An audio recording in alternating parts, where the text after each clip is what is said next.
Hello, hello, hello, hello, hello. It is Monday. It is Monday. Starting off with a nice voice crack. Yeah, it is Monday, and today, Pastor immediately joined. Welcome, welcome, welcome.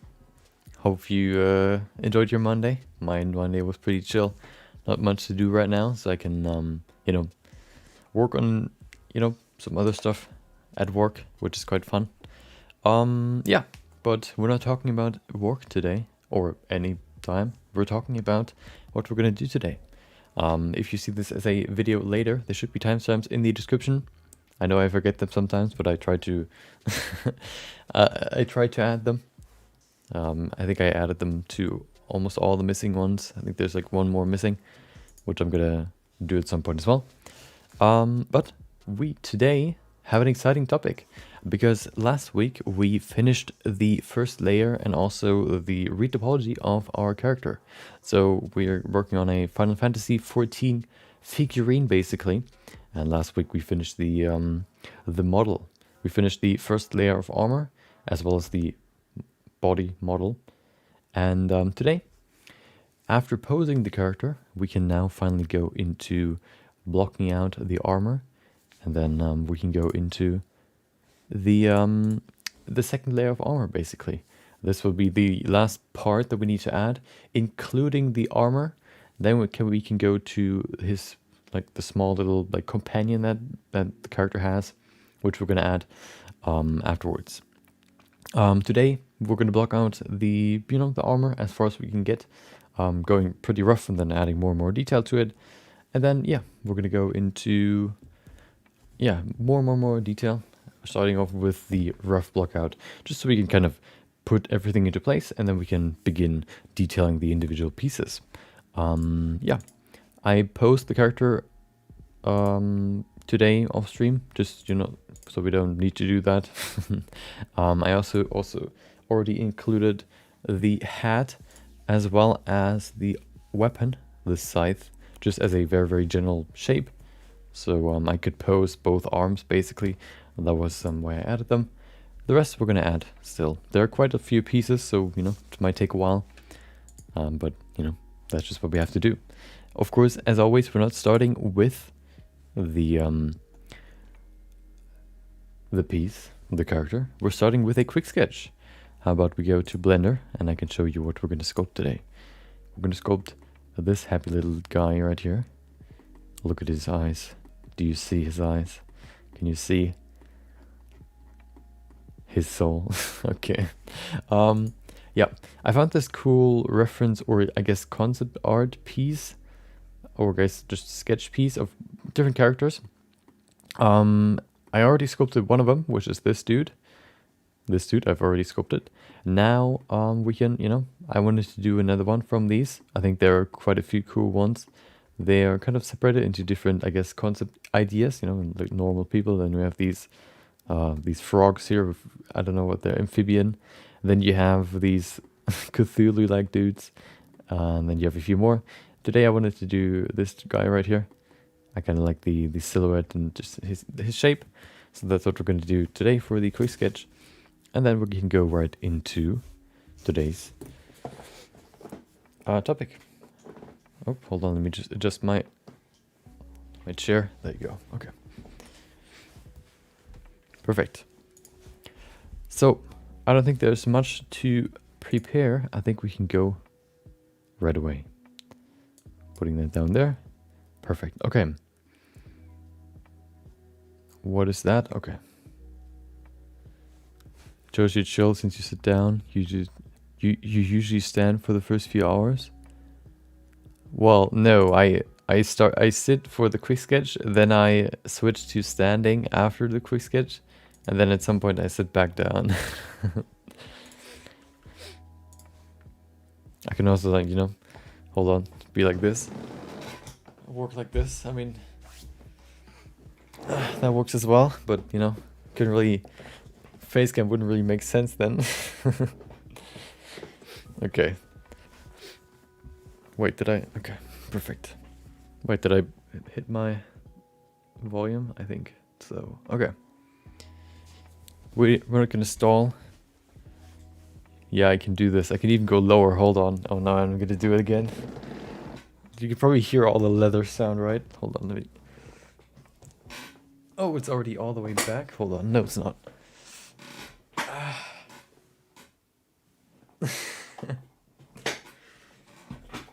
I have a double, basically. Like, I can either do like a huge change just for the top piece, so I can go like this.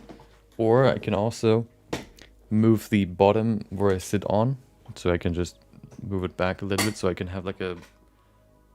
I don't know how to describe it. But yeah, I have like two that I can pull down, so that I can like either... I can even like lie on it. Lie? Yeah, I think that's the word. Okay. That sounds kind of loud. Did I actually... Hold on, I think I hit my volume button on my headset. Okay. No stalling. We're done with stalling, okay? We're gonna sculpt this dude, and then we're gonna go back into the character. I'm actually excited to see the character with the full blocked out clothing. I think it'll look way better than what it does right now, because right now it just looks like a, you know, like a dude wearing pants and like a t-shirt basically. After we've added the second layer, it should look way different. So yeah, we can begin. We have clay strips ready. It's actually pretty loud. Hold on. There you go. That's better. Okay. Let's begin. So we're gonna sculpt this fella right there. Timer is ready. I would say. Hold on. Where am I? There you go. Okay. 3, 2, 1, go. There you go. Okay. So as I did it for this dude, we don't really have any other references than, you know, the I guess the image that you can see right there, which actually gives us quite a lot of space for interpretation, which is pretty nice. So we can think ourselves into how this character would look, which is pretty cool. Because, you know, if you don't restrained by so many different, I guess, variables or whatever, you know, you can be a little bit more creative. And that's what we're gonna do right here. Okay. Welcome back, Zachary. Guess who? The Christmas... No, what Christmas? The Santa Claus came, I see. Hope you enjoyed your Monday. Maybe you've been sculpting. Maybe you've been working on your likeness sculpt. Maybe you've done another one. Or maybe you just, you know, enjoyed the weekend. I see Hustler's been going into some expressions. Okay. Let's start. So, his is quite a long face, so that's what I'm trying to stay with. Keep, whatever. His head is actually quite weird. His top part is pretty flat, and then the other one is, you know, his bottom part, his chin and all that is quite long. So I'm trying to kind of capture that here. There you go. His cheekbones seem to be quite high as well, so I'm just going to place his eyeball somewhere over here. There you go. Cooking another likeness. Oh, nice.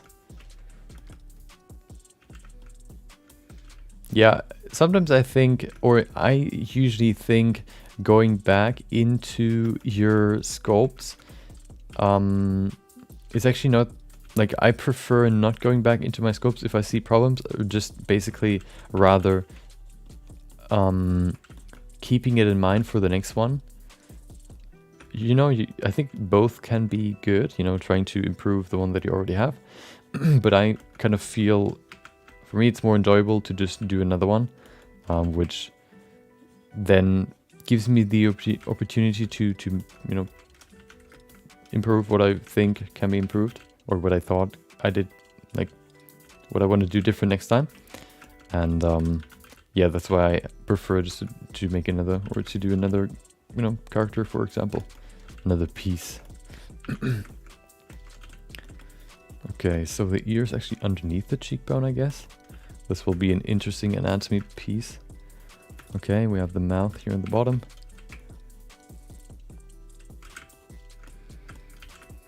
the mouth. We have the chin, which is quite long, but attempting some more stylized heads and finding the numbers for the proportions.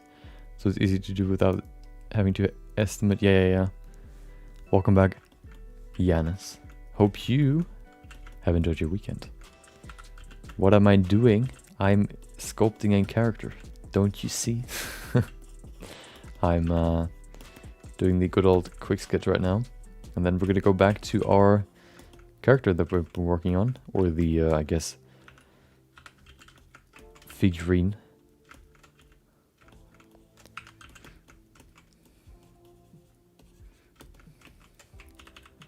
So that's what we're doing.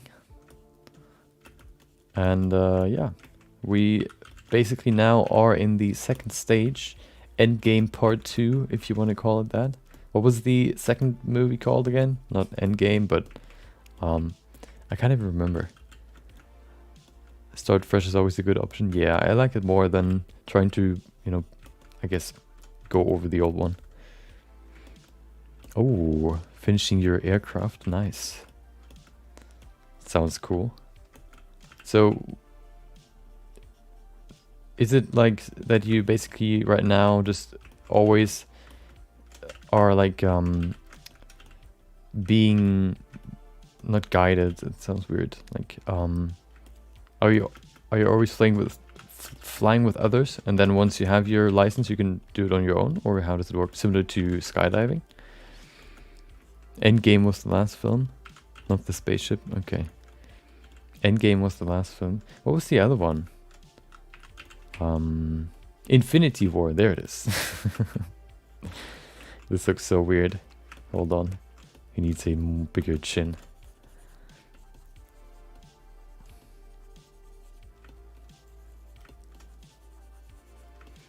There you go.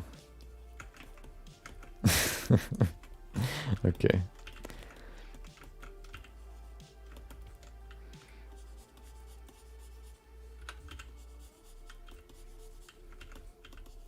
There you go. Yeah, Infinity War, exactly. I watched it once and then never again. It's actually, I think the best part about Marvel movies is if you actually, you know, if you basically don't know much about them, and then you see like that there's one, or at least it was so for me for Infinity War and Endgame. I never really heard of Thanos or what happened with him.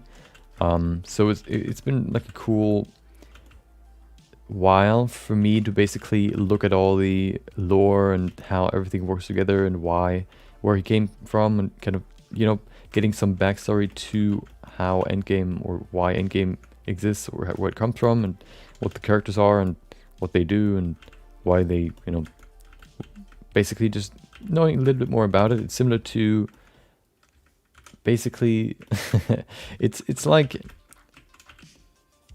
watching all the movies that came out over the last 10 years or whatever, but then just watching like a YouTube video that basically explains what happened in them in like 30 minutes, and then watching a little bit more to kind of see how strong the characters are in the comics, and then kind of comparing that to the movie version. I think that's always pretty cool.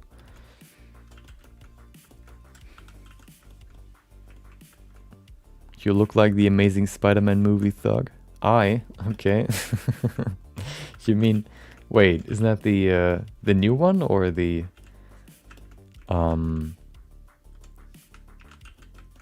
wait, the new one? Wait, what's the new one called again? I can't remember. The Thug? I don't know. I haven't watched The Amazing Spider-Man, so I can't really, I don't know which one that is. Let's give him some nice lips here. He needs to smile as well. You look like Andrew Garfield. Thanos in the comics destroyed half the universe to impress Lady Death. Yeah, that's what I read as well. Or heard. Which she fell in love with. I actually... I had a comment quite a while back on my YouTube videos channel that was like... What was it again? I can't remember. It was also about like you look like the Spider-Man dude. With like a weird like wording. Oh yeah, yeah, yeah. It was what was it? Thanks, Spider-Man looking ass. Made me chuckle. You know, if it's somebody that you want to, you know, that you can I guess compare me to, that I look like, then I think Spider-Man is not like a bad person. So I'll take that. Okay, so okay, like yo, he needs some more anatomy. Right now he looks like like a comic character.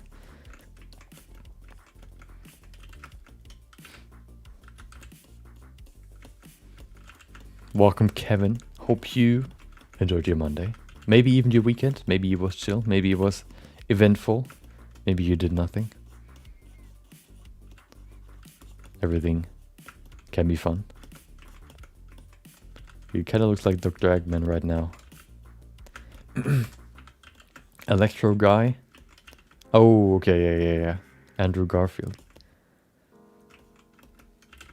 Okay, give him a smile. Let's pull this corners back. There you go. Look at this. Isn't he happy? Okay. I've only really watched the first few movies, the 1 to 3. I've never watched The Amazing Spider-Man. I've watched Homecoming, but never the Andrew Garfield ones.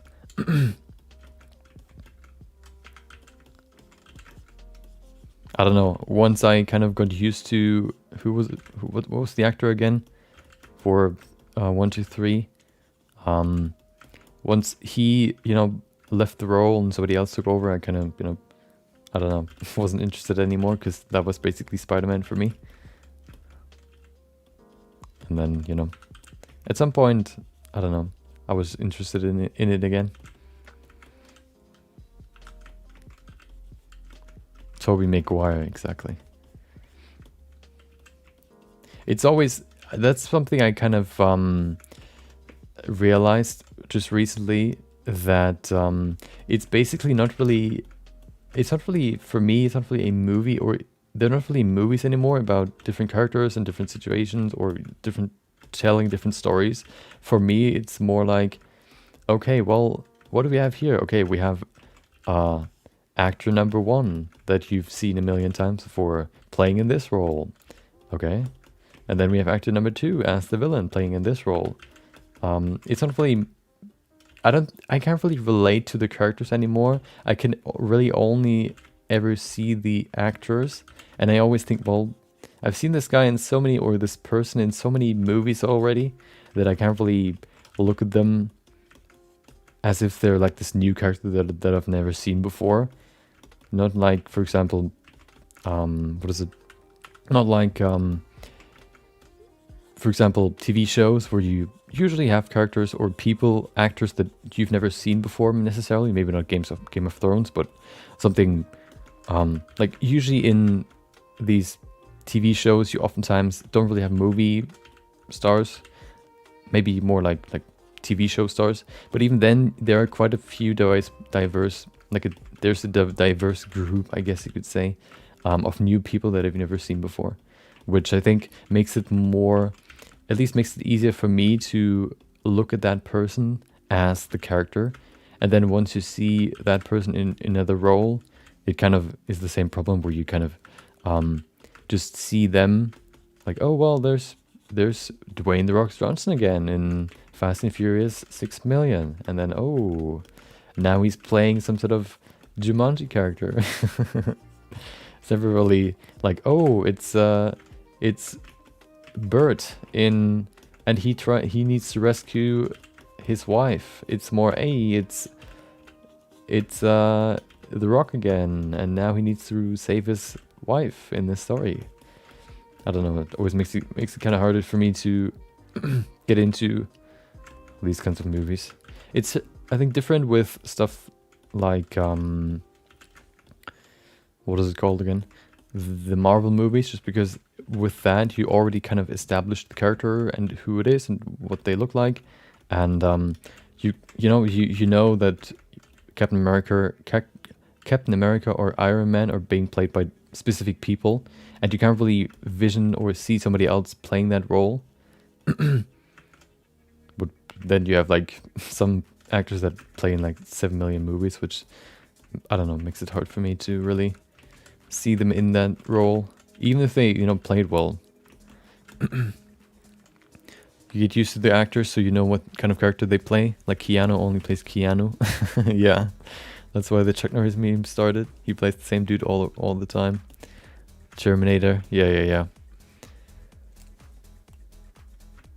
Hugh Jackman. I've never watched Hugh Jackman in like, I don't think I've ever watched like a Hugh Jackman movie. So I don't really, yeah, I think I would also see him as like Wolverine, but I could still see him in a different movie, I think, because I've never really watched a Wolverine movie.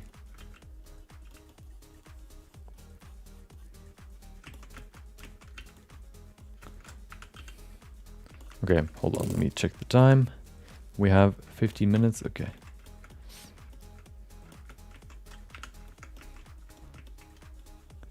There you go.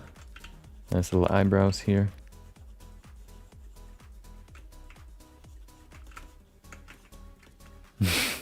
Perfect. Okay. I kind of want to give his nose a different shape. You can see it's a little bit different for the character in the concept art. So how about we make the nostrils a little bit smaller here? There you go.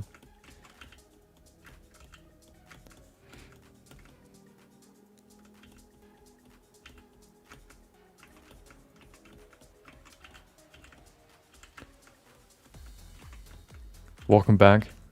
Alpha is bot. Wait. Did I... Hold on. Were you here before? I can't remember. Maybe. I mean, with what you typed, or what typed. Sounds like you've been here before. I can't remember your name though. I'm sorry. But welcome back. Hope you enjoyed your Monday. Yeah, it's definitely gotten better compared to the previous, like the first, for example, the first few sculpts, especially probably, you know, especially the first 100, I think have like a certain style to them that I kind of want to, or, you know, I just gotten, I guess, faster over time, which is nice, because then you can do some more elaborate stuff quicker. Once you're going to get the workflow going, I think that is the benefit of doing it for so long. You kind of get used to doing it quickly, which you might not be really when you start. Long time no see. Cosplay Spider-Man. I mean, I don't know. Why would I? I could 3D scan myself and then make a Spider-Man model.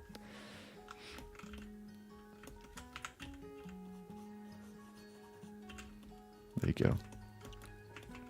Okay.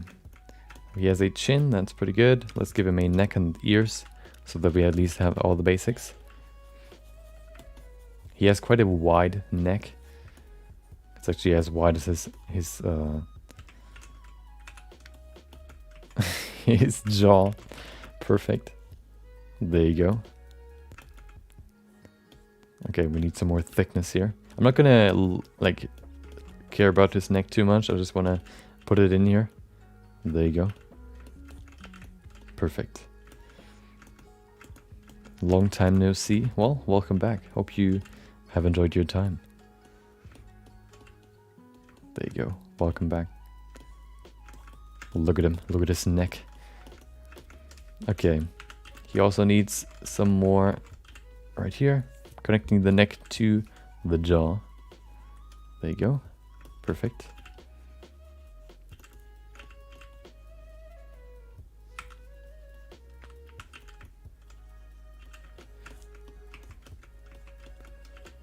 There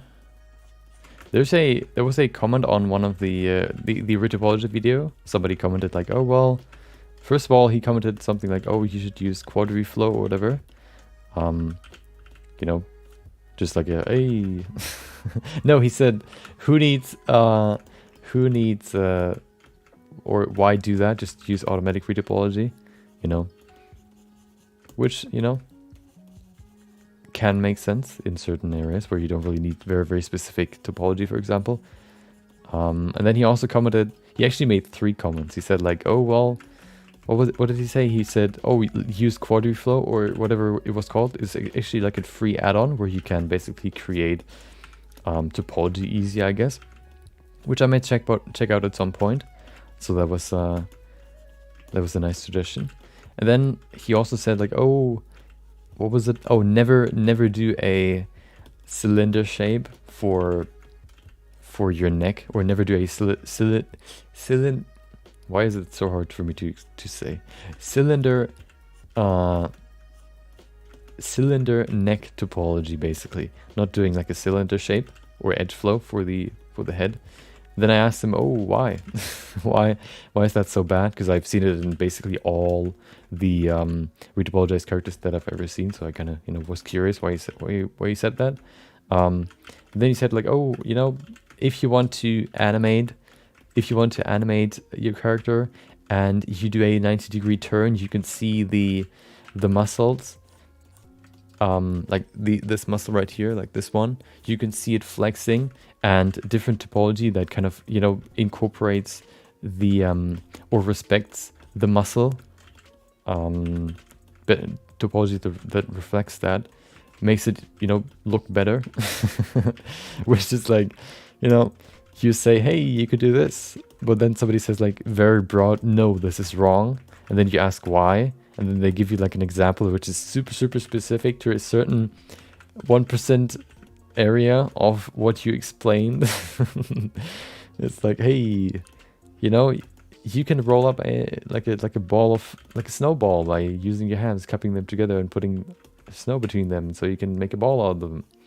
And then he's like, then somebody would say like, oh no, that's not how you do it. You need, or no, just broadly first, nope, that's not how you do it. And then you ask like, wait, why? What is wrong with that? And then he said like, well, you can also use a shovel to make a perfectly shaped snowball that is actually shaped like a cube. You couldn't do that with your hands. And then it's like, okay, well, nice. I mean, that's true, but that's not really what we talked about here. Especially because I, in the video, said, well, there's also automatic retopology, but I'm not going to talk about that today.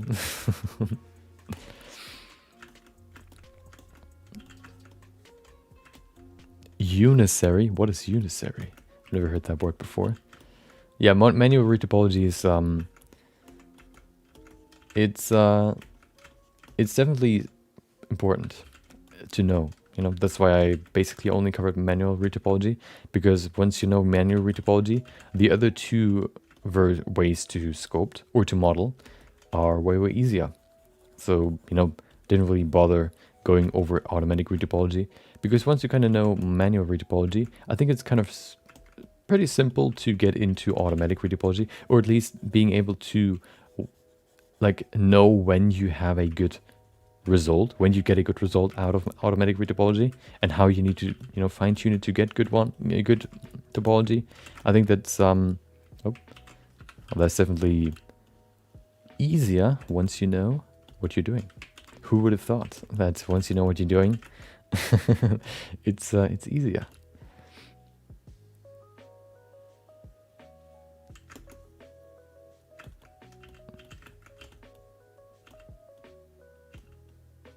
There you go, look at them. Oh, those are quite long. How about we pull them a little bit closer here? There are many ways of doing it. Some make the muscles in topology, but it's completely on the artist of the company. Yeah, I've seen quite detailed topology images where people actually framed every single muscle on the back. But to be honest, I think use cases for topology that specific, I think, is so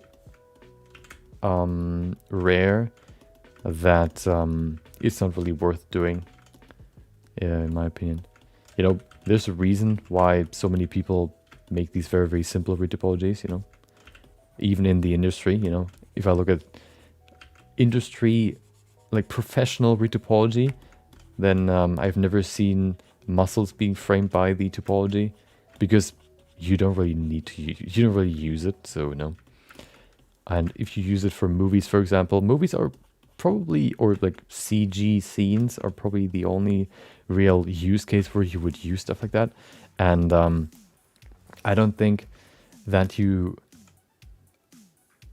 when you have that case of, you know, doing these super hyper realistic characters, that even then you necessarily need it, because then you can just bump up the geometry so much that these small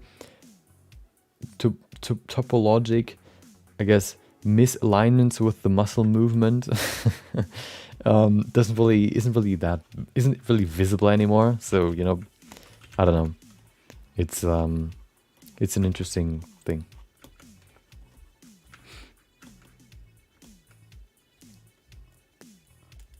I attempted retopology for the first time on that skeleton scepter I posted. Gave up pretty fast. Save your sketch. Oh, true. Thank you. Oh, there you go. By the way, I was there's something that when I like did my last few videos, I always notice, and I wonder if that's something that just I notice, or that's actually, you know, pretty noticeable. Which day is it? 225. Oh, 25. It's that I think my noise gate on my noise gate on my microphone is just a little bit too low, which means that you can sometimes hear like my lips smacking, or I don't know, like some random like mouth sounds, and they always bothered me when I hear my recording. I wonder if that's something, you know, if like other people hear that as well, you know. And yeah, I'll probably fix that at some point. I wanted to do it over the weekend, but then I didn't have as much time as I thought I would.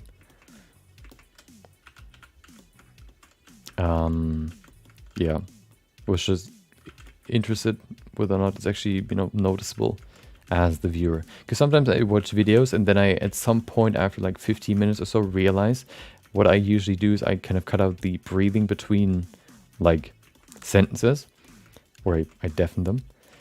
And I always thought like, oh, well, I don't really notice that in videos. And I wonder if that's the same for these weird mouth noises. Maybe they're just natural and nobody really thinks about them. There you go. 4 minutes. Sensei, whenever you start your sculpt, why you use those empties and why you place them in a certain way. Welcome back, Anime Otaku. Hope you yeah, hope my comment was helpful over the weekend. And yeah, hope you enjoyed your Monday. Why you use those empties? What do you mean empties? Do you mean these two here, DOF and focus? I can explain that in just a second once we're done. It's quite simple, but yeah, let me just quickly finish this and then we can look at that. I might do a very, very quick video about that as well, because I think it's a very, very useful small trick to just speed up your rendering, or like framing process, I guess you could say. Look at him. Hold on. He doesn't look... hold on. That's actually bad. His ear ends quite high, somewhere over here. So I'm just going to pull it back. But sometimes animating with muscle topology is kind of hard. Yeah, that's the second part. Because the topology can also define the structure of a body, and also weight painting can affect weight painting. So sometimes having even weight painting is more useful than having very, very detailed very detailed weight painting, because that just, first of all, takes longer to finalize and to optimize.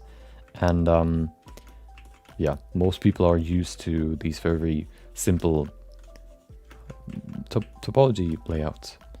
Okay, I need to speed up a little bit. I'm not really that far into it, so hold on. We need to have a little bit more in the back here.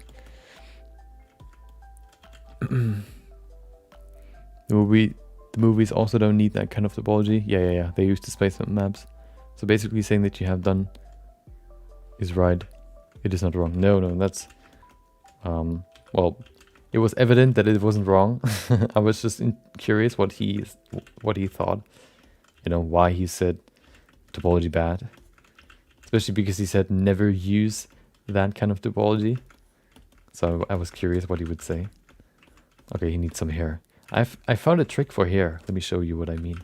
So what I do now is I go in here and I use my resolution, set it up to 50, so I have some more, basically more than you had before.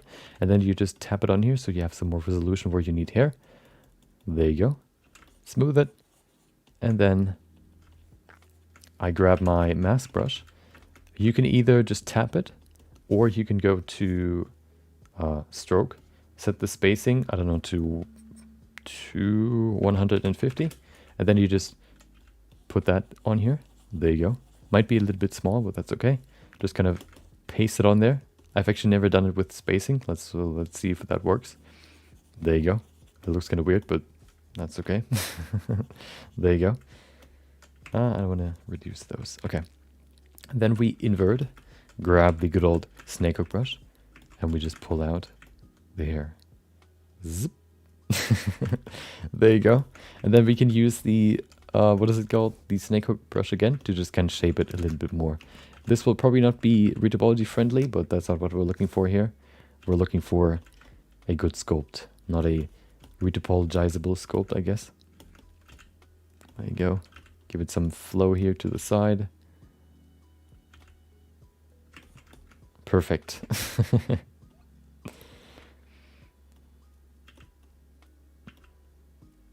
Easy. That looks so weird, but we'll keep it. Oh, he has some sideburns as well. Okay. Right here.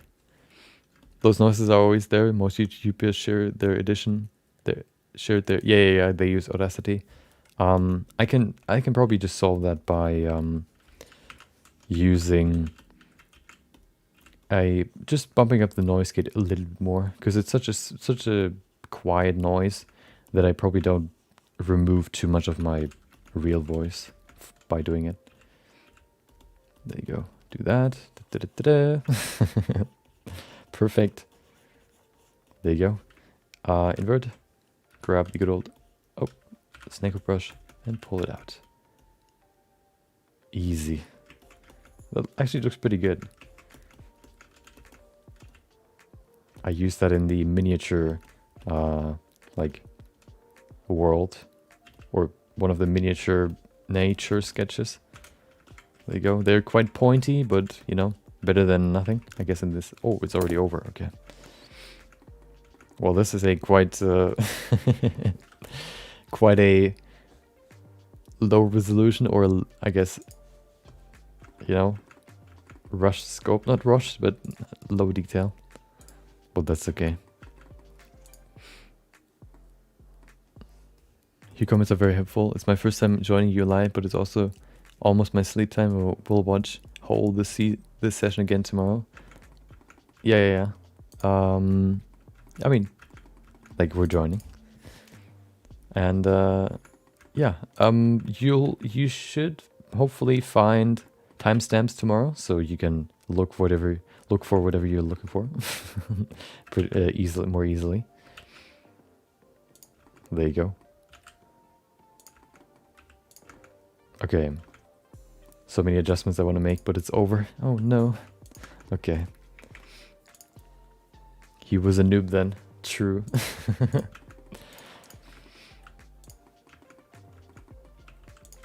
This is a nice way. Yeah, I like this technique because it's very useful for these quick sketches.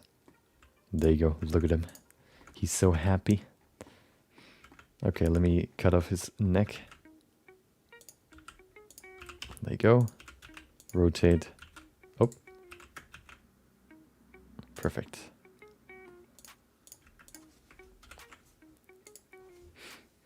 Also, have you ever wondered that maybe nobody's interested in your sculpts and we're here just for lip smacking ASMR? I mean,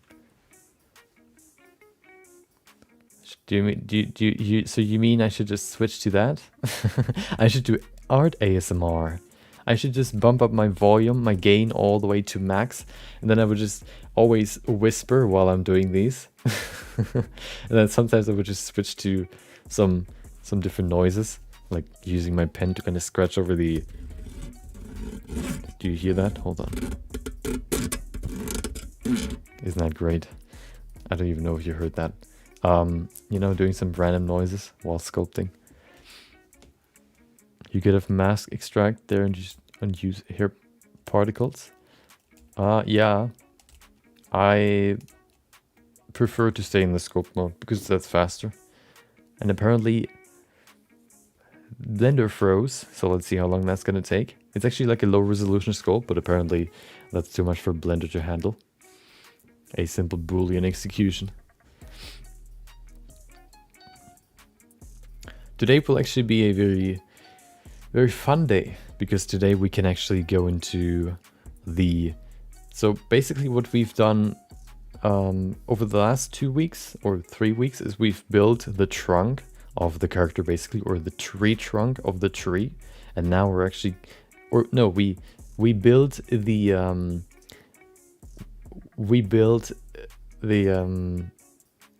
the Christmas tree itself, and now it's time to decorate it. That's basically what we'll do now. Okay. You could have a mat. Yeah.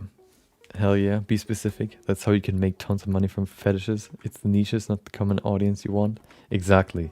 I'll just do... so the next stream will be ASMR sculpting feet with my feet. And yeah, we're gonna start tomorrow, same time. Hope you're there. There you go. Look at them. No, I'm actually gonna keep it flat. Okay. The nicher the fetish, the more you're likely to make money, since there's not that much content out there. True. I should just make my own niche, so I can, you know, be the only artist that does stuff like that. That's the solution. Okay. I also spend my time sculpting just like you, but you have improved far more than I have. 1,000,000%. Your 30-minute sculpt strategy is awesome. Yeah, I think if somebody would ask me what they should do to improve quickly, I think one thing that I would say is do a 30-minute quick sculpt or 1 hour quick sculpt every day. Maybe doing that for stuff that you want to sculpt or that you want to improve on, like characters, for example, or just random, I guess, things. Because that does not only improve, well, it might not really focus on improving your main thing that you want to do or that you want to improve on, but it helps you in working faster, which can also be very, very helpful. And yeah. It also helps you in seeing that every single piece isn't as valuable as you might think. You know, we should do... I've done now 225 of these quick sketches. They don't really appear... They don't really seem to me as... Or, well, I don't value each individual one as much as I did in the beginning, which means I can be a little bit more carefree with how I construct them, and I don't think too much about stuff like the details in the beginning. I can really focus on, you know, the most basic stuff. Okay. The ears make it so much bigger. I could zoom in so much more if if the ears wouldn't be there. Okay. Okay.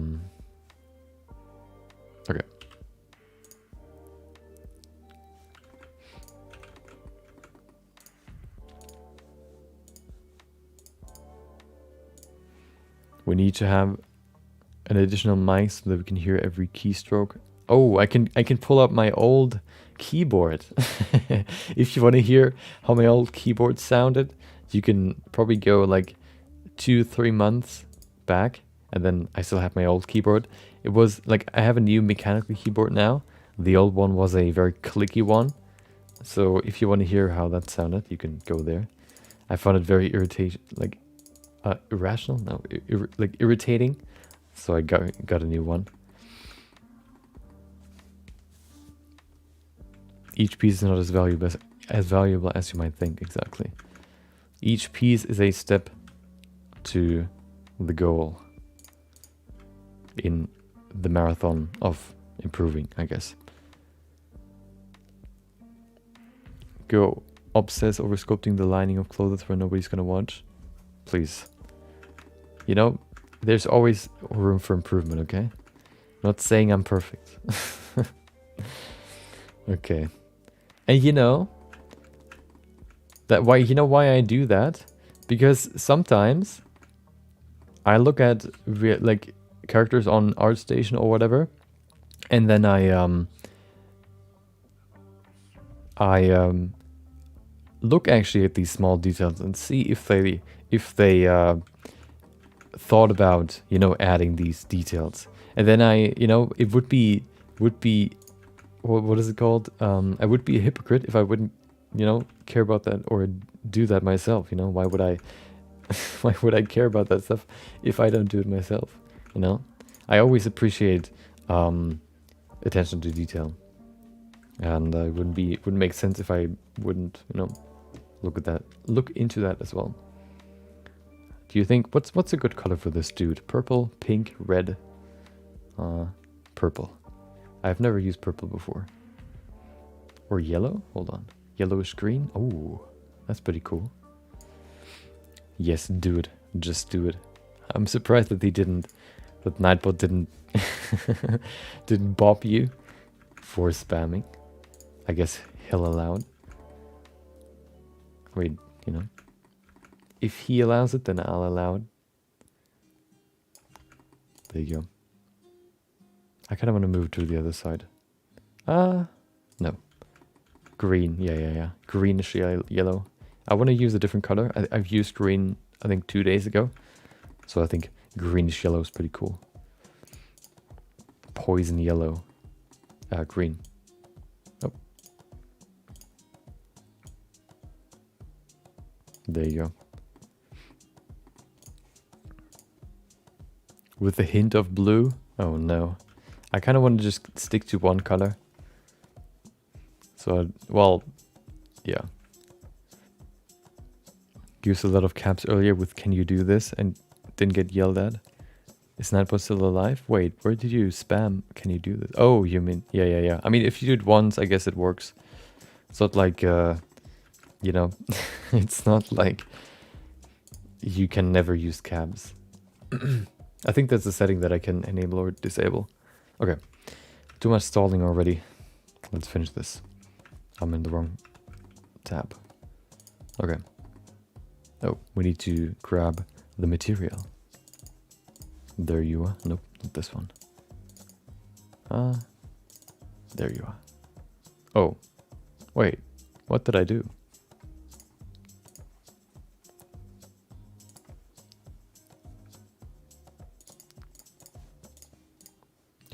There you go.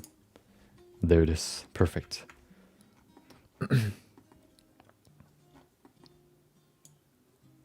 I've changed the pose a little bit, very, very slightly, to what we looked at, or what we've done last time on Wednesday.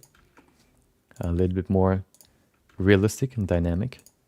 I think it works better now. And yeah, I've also added the hat already, as well as the scythe. The scythe will be interesting to model. I thought about doing that with, what is it called again? Like poly modeling. Problem is, I don't really have a good like technical drawing for the scythe, like a plain concept art of it. It's just like being shown in different situations where they fight with it, or you know, somebody's holding it. So I don't really have good reference for like a plain 2D, I guess, sketch of it, which makes it a little bit harder to model, but you know, shouldn't be too bad. There you go. Oh, 3D. Exactly. Welcome. Hope you enjoyed your Monday. Poly modeling. Oh no. Yeah, I definitely need to get into that some more at some point. Okay. I mean, yeah, perfect. Let me adjust the shadow a little bit. Polymodeling is a good way to block out. Yeah. Gonna do the scythe. We're gonna block out the clothing today, the outfit, the full outfit. Yeah, last time we, as I said,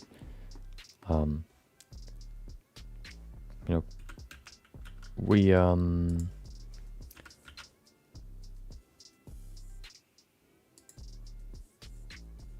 no, I'm gonna keep the light there. Yeah, that's better. Yeah, we will look at the. We're gonna block out the outfit today, maybe tomorrow, and then we can detail out the different pieces. I think we're gonna do the scythe last, just because it's a separate piece from the character, and I kind of want to keep that to its own sort of series of streams. There you go. Okay. I don't know if the lighting is very good. It kind of removes the entire the entire structure of his forehead. But his forehead isn't that big anyway. But I kind of want to have a light in his eyes, so I'm gonna grab this. Oh, look at that. Isn't that beautiful? Look at him. He's so happy. There you go. Okay.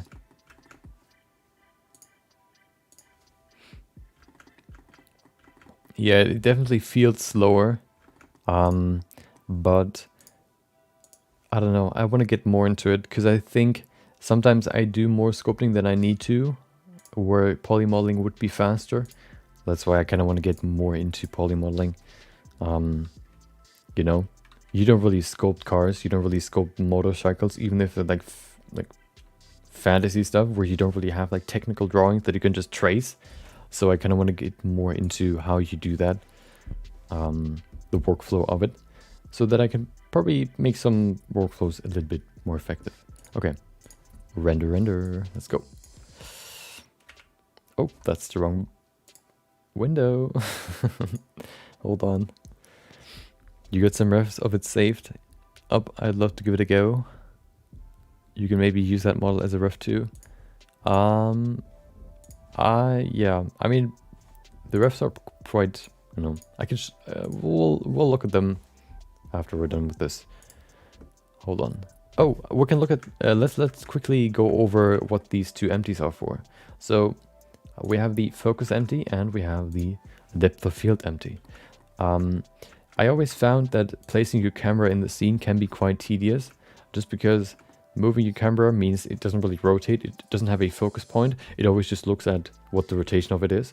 So if I grab a new camera, hold on, there you go, camera, there you go, you can see it looks like this. And then, if I move it over here, hold on, there you go, you can see we don't see the dude.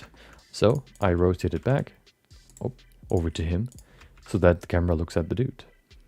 But then I see, oh, hold on, I want to have the camera somewhere else, so I move it over here. Oh, it's completely out of the frame again. So how about I rotate it again and do this over and over and over again until I find a good camera position. And then, oh, well, I want to have depth of field as well. So let's enable depth of field. And then we use the distance. We can maybe use the focus object, select him, but that's kind of annoying sometimes. If you want to see the viewport, the focus point for the depth of field without using an object, you can go into viewport display and enable limits, and then you can see the focus point right here. That's the focus point. We can move it closer, up to his chin. There you go. Now his chin is in focus, but it always is super annoying to set all that up. So I kind of wanted to make that faster, and how I did it is basically just by using a constraint, and I use an object. You can see it's already defined. The DOF, depth of field, empty, I use for depth of field. So if I want to have depth of field in this render, I can use that by just placing, usually I enable snapping so I can snap it onto the surface of the object. There you go. So I can now snap it onto the nose, and now the nose will be fully in focus right here. And this way I can more easily, first of all, define the focus point by just moving this piece. And then I can also move the camera without it focusing on something else or just moving off the object that I want to focus on, because I can just move it and it always looks at the focus empty. So I can move my camera up here. Oh, it doesn't really look that great. How about down there? Oh, looks pretty interesting. How about there? Looks horrible. So let's bring it back to the middle, and it's still always looking at the character because I basically used a damped track constraint and the target is the focus.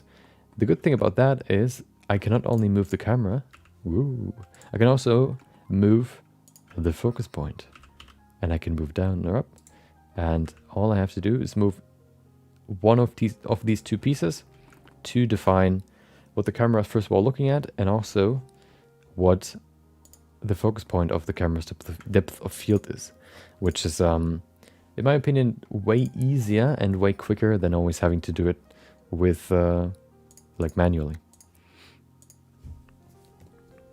He's squinting to do the light to, yeah, I mean, you know.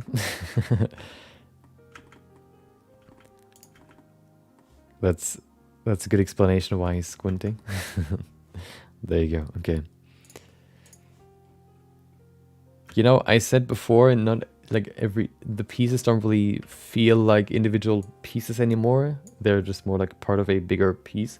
But every time I see these quite low resolution or low detail scopes, I kind of still want to get back into them and redetail them more.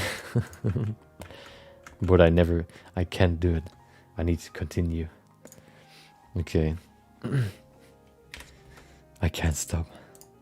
Nope. There you go.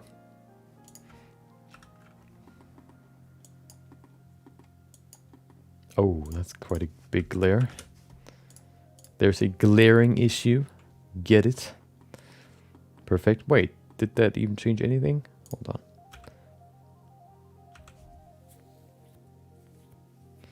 on. How about 3? That's better. Okay.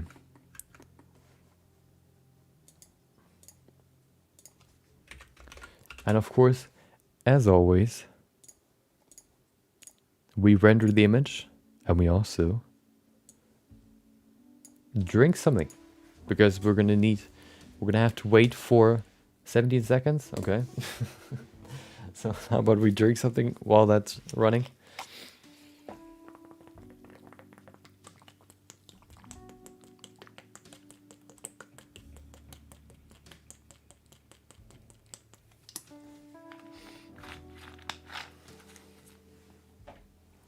There you go. Cringe jokes, and he doesn't know much about pop culture. Are you a dad?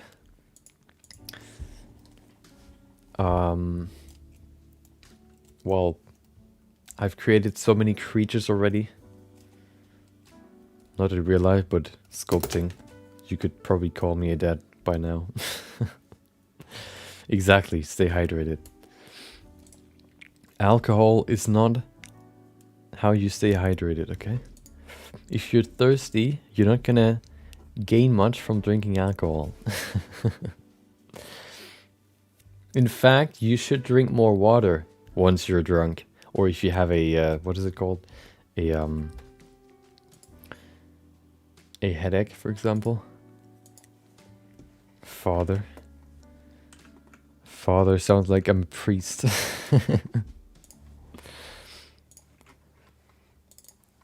Okay.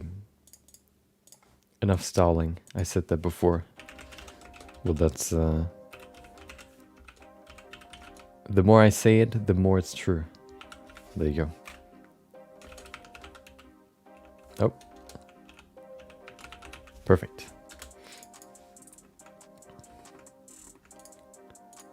Okay.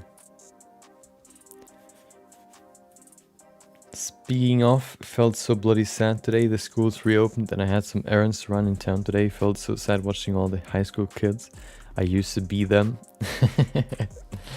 I mean, to be honest, my parents or my dad generally, or mostly, always said, you're gonna regret, or basically, yeah, you're gonna regret being old or getting old, or you're gonna look back at when you were younger and you know, you want to go back to it. But to be honest, So far, I don't really feel like that. I don't really feel like high school was better. High school was basically just having to do what others tell you to do, and then for some reason that you don't know and you're not interested in, but you still have to do it because that your future depends on it, you know.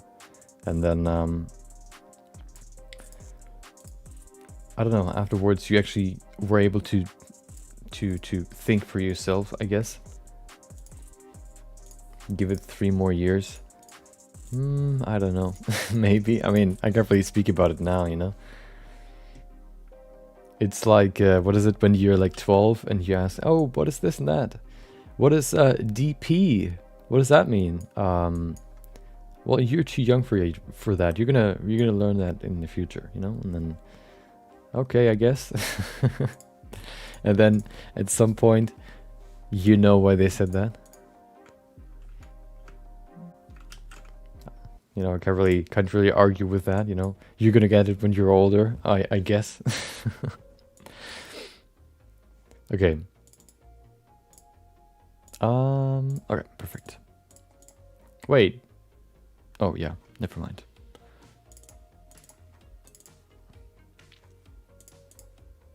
Perfect. It is saved.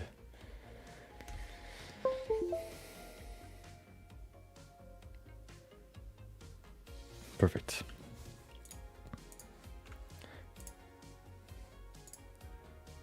So, as you know, I'm gonna upload this piece to Instagram and Twitter and Facebook. So if you need to go to the toilet, to the restroom, now would be the best time, because while I'm uploading this, you're gonna see a good old compilation. And if you don't want to, if you've already seen it a million times, then now would be the time to do the deed, I guess. And then we're going to begin with blocking out the character's outfit. I'm going to show you what it looks like now. No, I'm not going to do that. We're going to no, we're not going to tease it. We will actually look at it after the compilation. So if you want to know what the character looks like right now, you need to wait for 3 minutes, and then we're going to begin with the next layer of armor. We're gonna dress up. Well, we're gonna decorate the Christmas tree. Yep. Hope you enjoy the compilation. I'll see you in 3 minutes, and then we will begin.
There you go. Okay.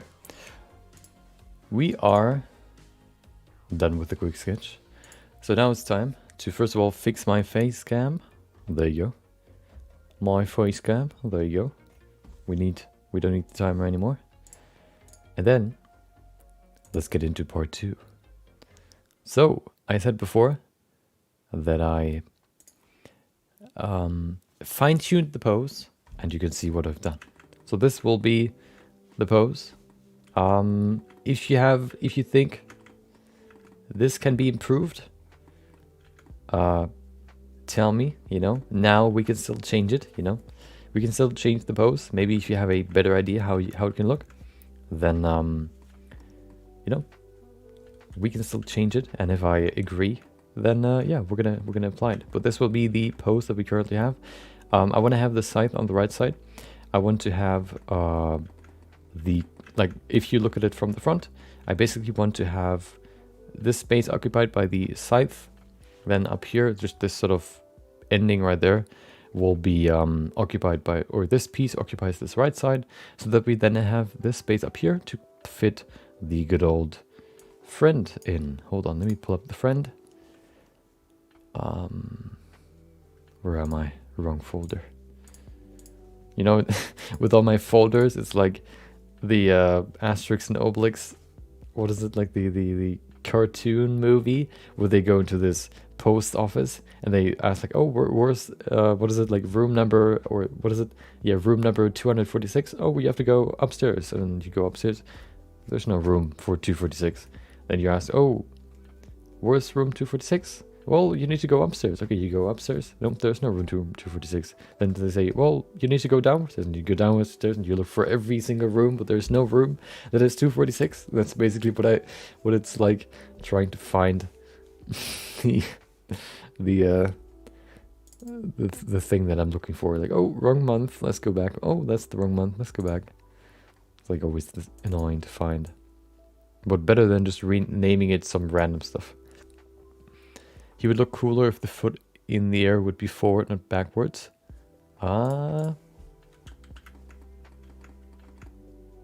Maybe. I thought about that as well. I wonder if that's actually something I wondered. If you can copy, or if you can mirror what you have on this side to the other side. One problem that I had with this, or with the like changing the position that he walks in, is that if he walks forward, his hip would rotate forward, and right now we can't really control the hips very well when it comes to the pose. We basically have to move this core piece here to move the hips, and which means we would have to adjust every single bone in his body. We could do it. Let me just see what it looks like. Yeah, Asterix and Obelix, best cartoons. I mean, it was more like a movie, but still, I don't even remember the TV show. I just remember the movie. Okay.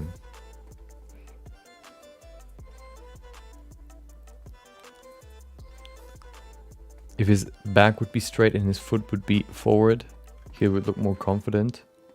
Okay, let's see. So, hold on. I actually probably have a good reference for it. Where are you?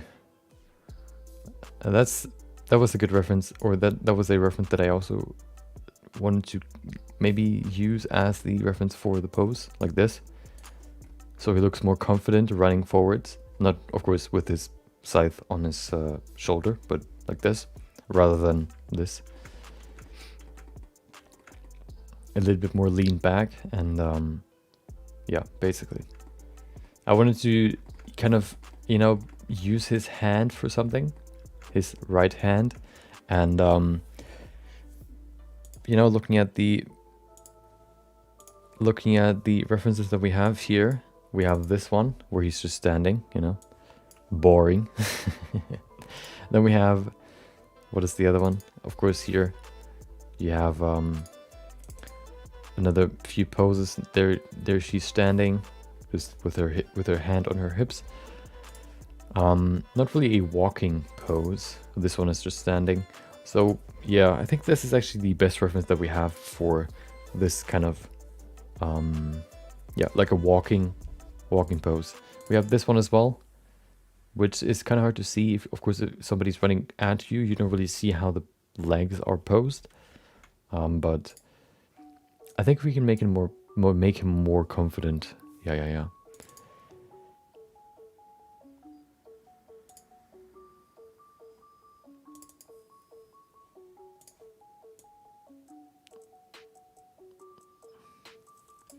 He could also hold his hand at a like 45-degree angle with the palm facing back and the scythe in his hand, kind of the scythe being an extension of his arm, going from shoulder to elbow to palm. Hold on. He could also hold his hand at a like 45-degree angle with the palm facing back and the scythe in his hand. Okay, kind of the scythe being so like this. I kind of wanted to have the scythe being like be diagonal, so I can fill not only the bottom left piece or bottom left space, but also bottom right, top right. That's why I kind of wanted to have the scythe kind of diagonal. Okay, sketch it. Similar to this one as well. This one looks more masculine, I guess you could say. But this one is hard to really see the pose. Oh. You know what? Let me look at some more references here for the pose.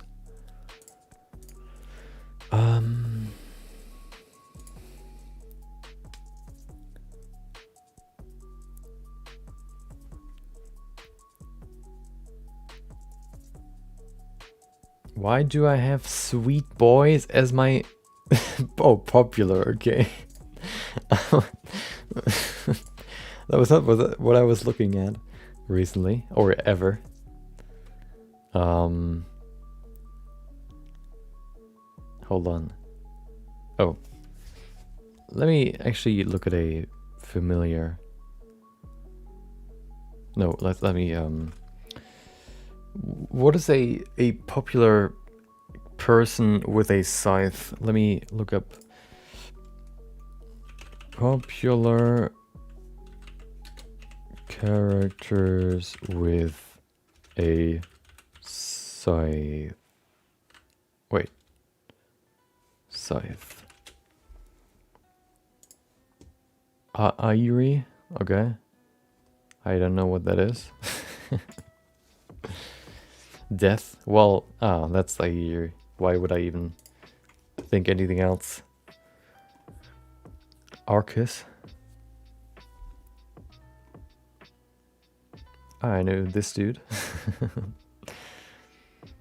Okay, let me look at some Dante. Wait. Oh, let me look at this right here. Devil May Cry. Oh, Dante figurine. Oh, nope, that's boring. That's boring. What are those weapons? No, this one doesn't work. No, he has it on his shoulder. I don't want to have it on his shoulder. He looks like he has no teeth there.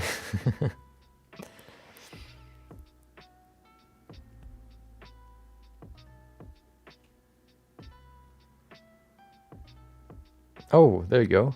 What about this one?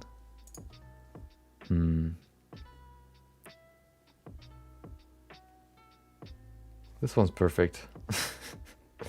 Let's see.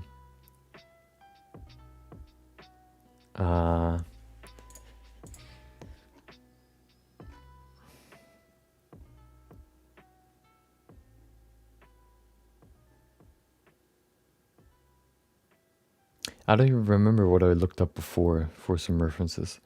Oh, I know. Scythe poses, I think. Yeah. Well, but they're all fighting, that's the problem. And then you have these, like, super anime-like poses here.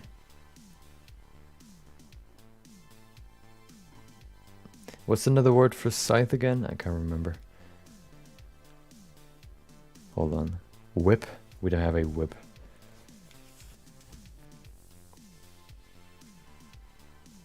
That seems to be a very, very useful scythe. Just going all the way around with the blade in the middle. Perfect. Very useful. Much wow. Such dank. Okay. See, like this, basically. That's the idea.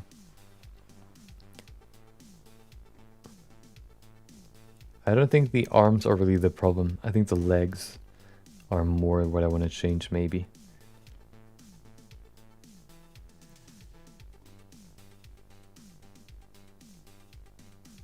Hold on. No. Maybe...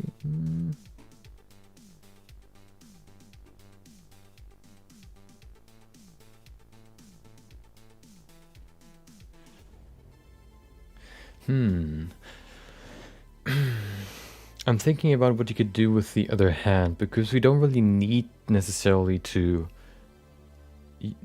We don't really need it to, like, hold the hat. It could also do something else, like this here, like doing some sort of magic spell. Although I don't really know if that's what the character does. So that's the problem.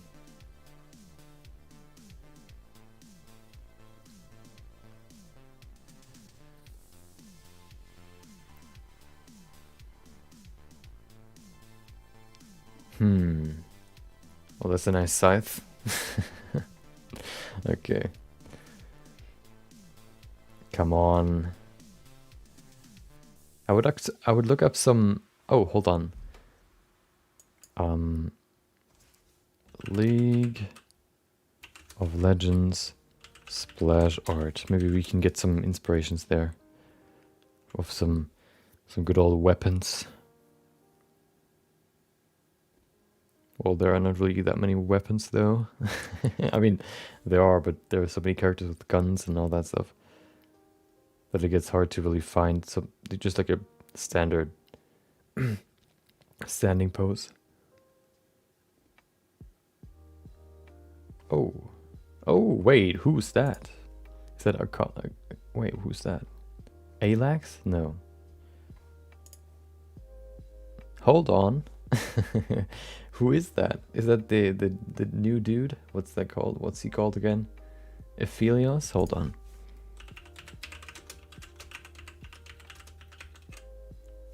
There you go. Oh, he has some sort of scythe, I guess. It's not really a scythe, it's more like a... That's an interesting scythe right there.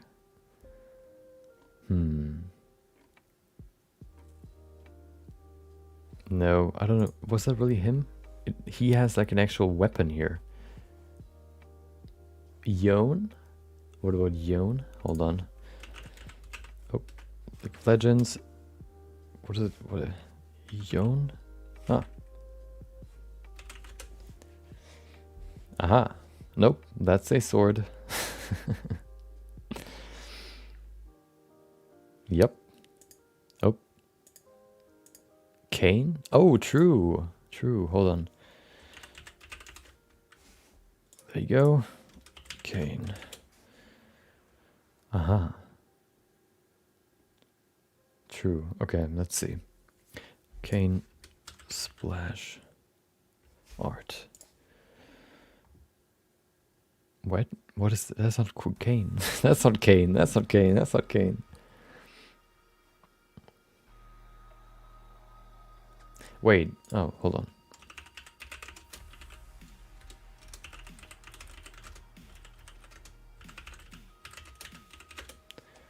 That should be better. Okay. Nope. Nah. Nee.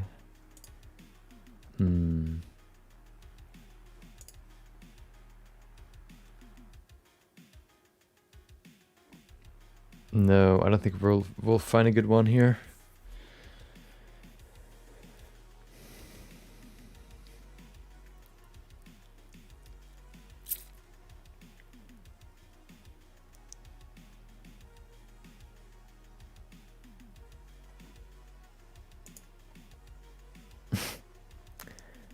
This one's interesting, but I don't know if that really works that well for our character.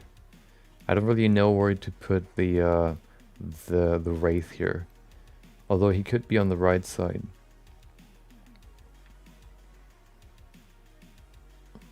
But then again, you don't really see the front, which makes it kind of weird. Because the back isn't really that interesting, because especially because there's a cape. So, you know. Yeah. Let me do some stuff here. I post the pic. Can't say the name here since YouTube won't send the message. Okay. Hold on.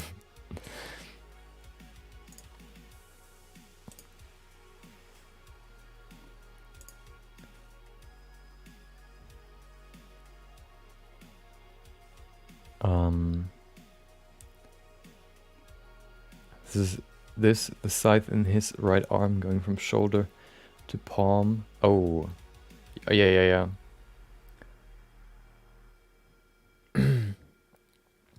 Hold on. There you go. The scythe in his right arm going from shoulder to palm and extending. Can't add cylinder in this program, and his left arm up, making a stop motion.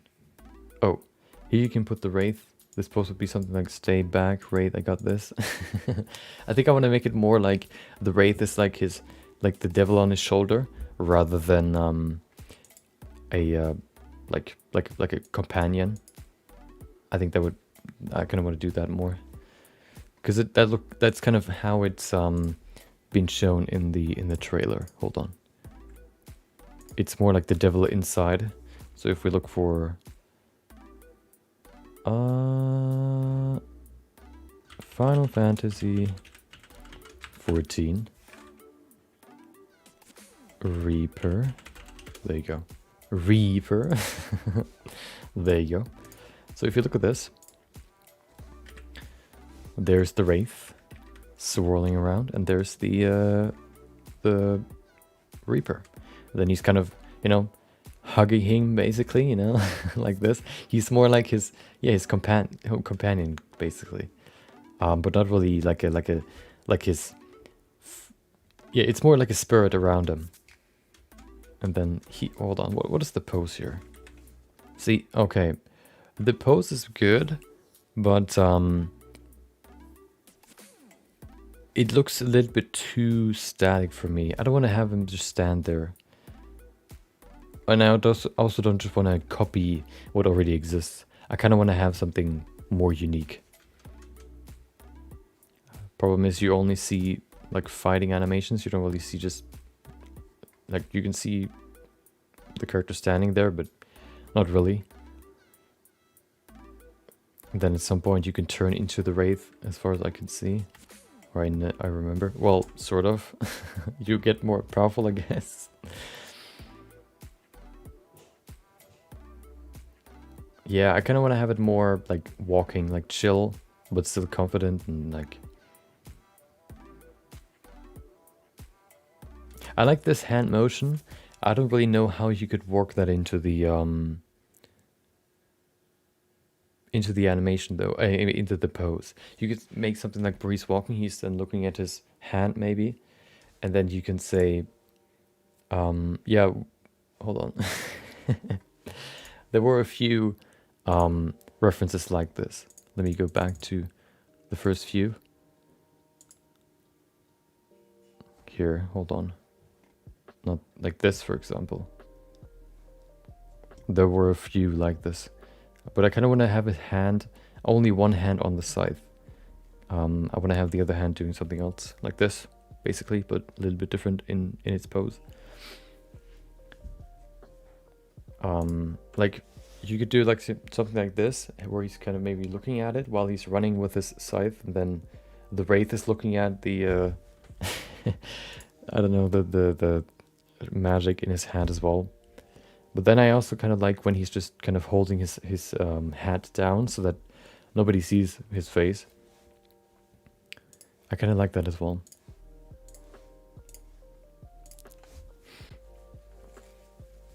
Two fingers up, pinky at 90 degrees angle, and the other finger in between. Let's try the different walking animation. A little bit more relaxed, a little bit more, I guess, what is it called? Like confident. Okay, we don't need you had. Get away. Okay, let's try that. So, let me think about that real quick.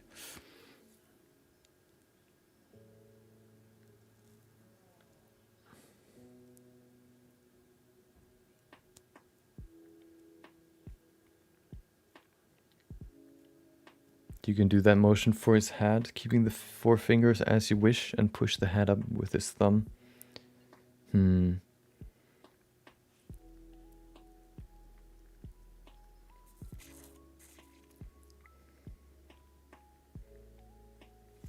Well, good thing is, if we change the pose, we can still go back to the original pose, because I saved the pose. So if we now say reset unkeyed, and then we go in here and enable the pose again, there you go, he's back in the pose.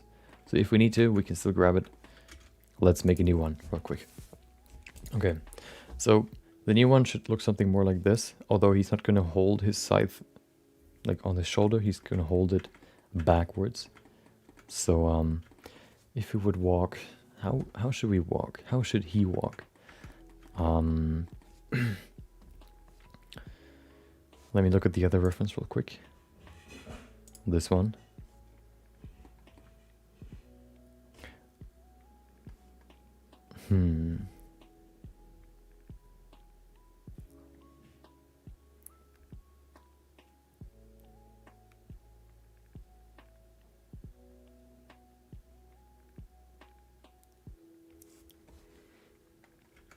Have it so that there's pressure on the ball of the foot that is on the ground.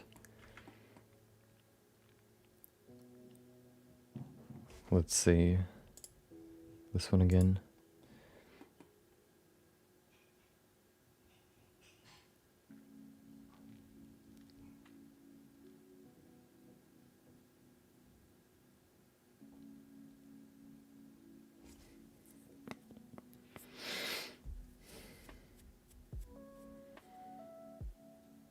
Yeah. Basically giving more weight to his front foot than the other one that is basically coming forward.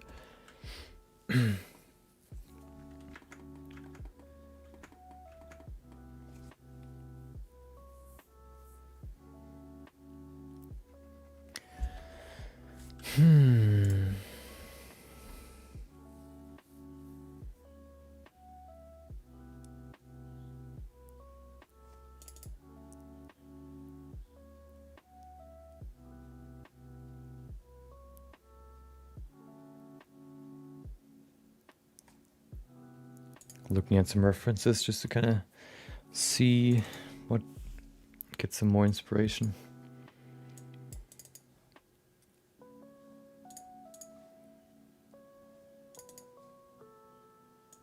Let me look at it again just to kind of see.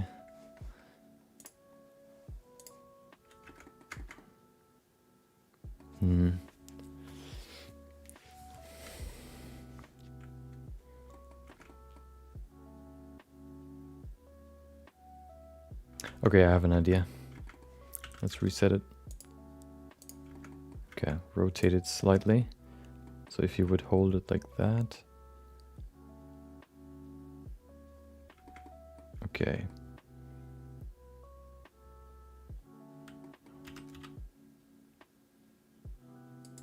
Wait. Let's rotate it in the other direction so that there's more room for the scythe. Slightly, just very, very slightly. There you go. Then we rotate the leg back into the middle. There you go.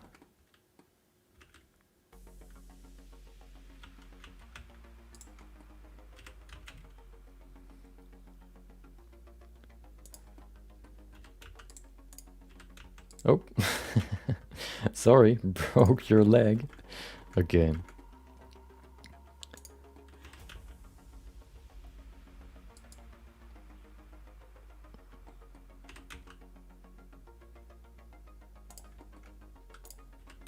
Oh, broke your foot.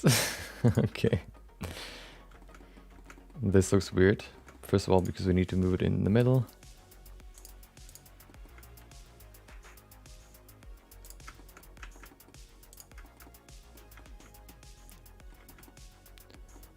Okay.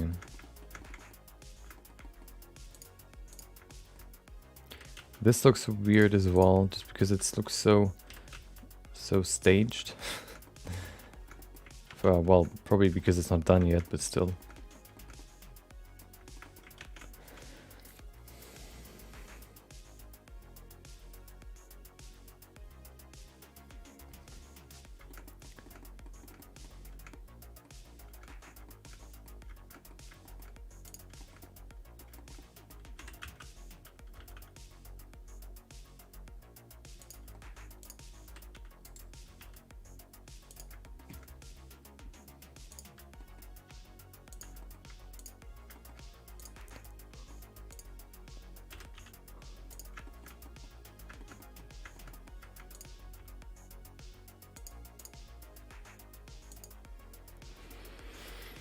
Big boulder, him standing there, knee up, elbow on his knee.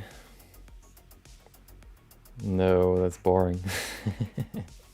I wanted to have him actually standing, because then I don't need to add like a lot of environment around him. If I would put him on a wall or a boulder, I would have to like model the wall and boulder as well. If I only have him walking, I only need the ground.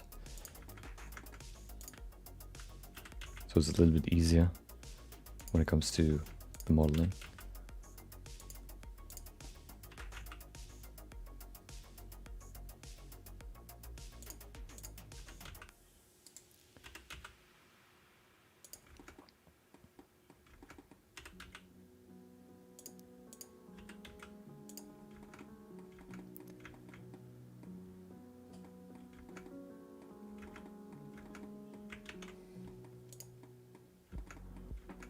This could work though, let me see.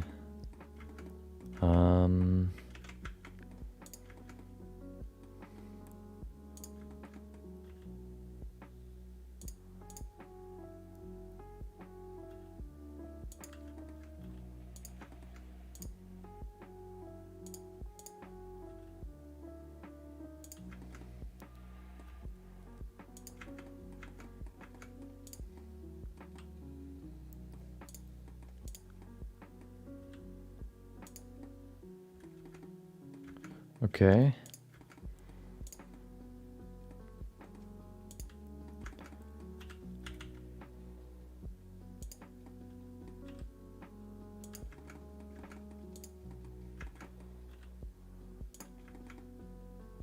No, that's too much.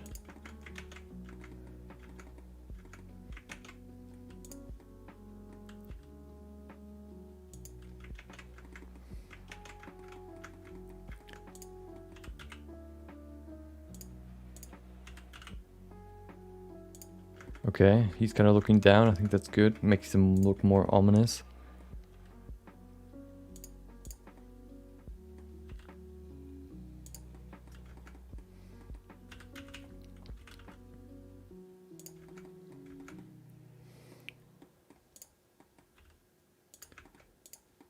There you go.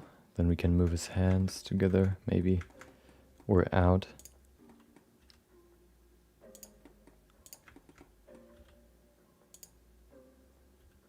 The good old 2 fingers in the middle stay together technique. A lot of people do that when they draw hands. I like this hand, this sort of gathering power hand. Maybe that can look good as the second hand. So doing this and then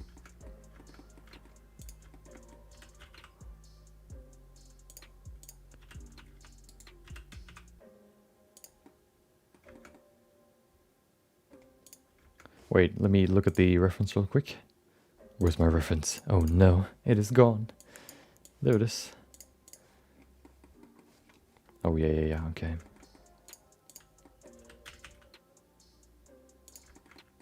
They need to be overstretched right here. Like this.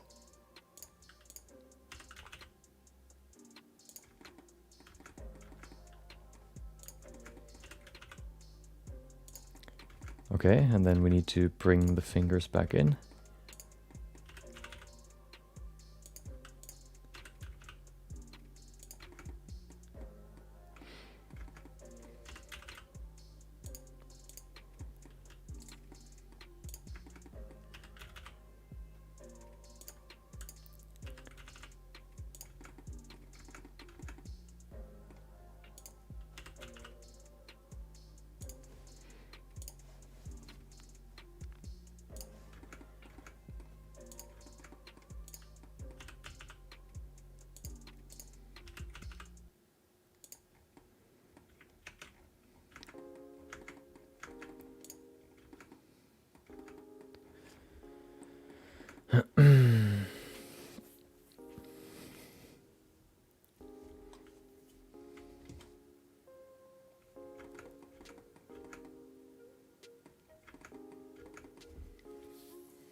The legs, it's the legs. The legs are just not good.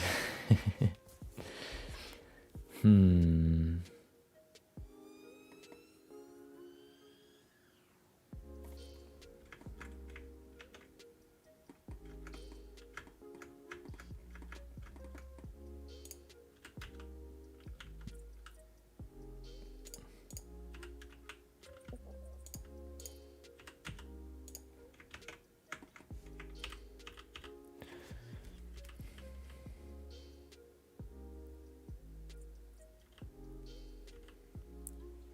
Come on, move.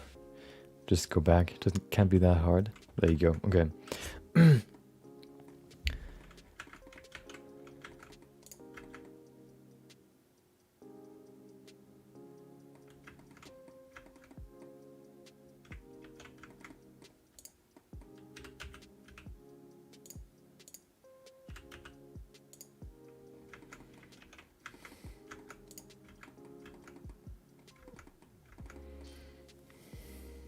The walking doesn't look right now. There's something off about it. It looks too stiff.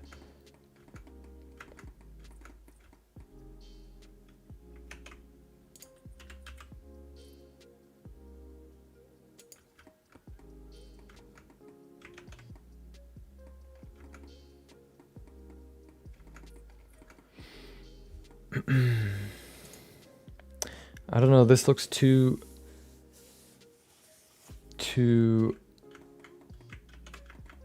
casual. Or too, I don't know how to describe it. Too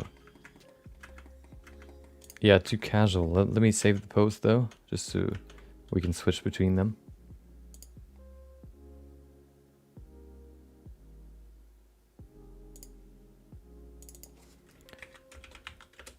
Okay.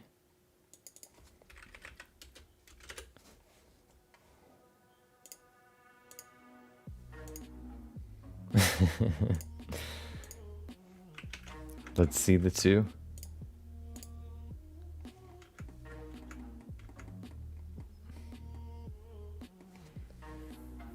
It's the weight point. Bring the hips up a bit and the legs more inward. See the one I posted, also the knee behind a bit more bent. The one in the front straight.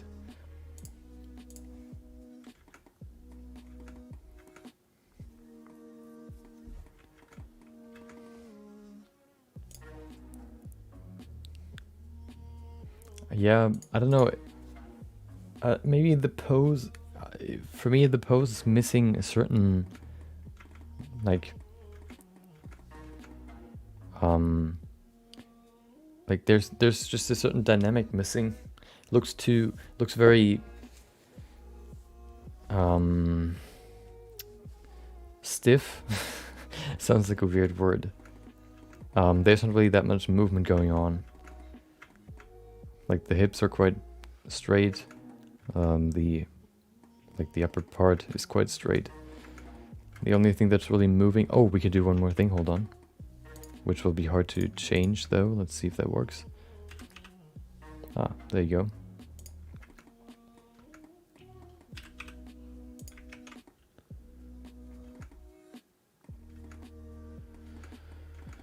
That changes it a bit. Let's go to the legs again. Let's look at your reference. Okay.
Let's see, what if we bring this arm a little bit more over here again?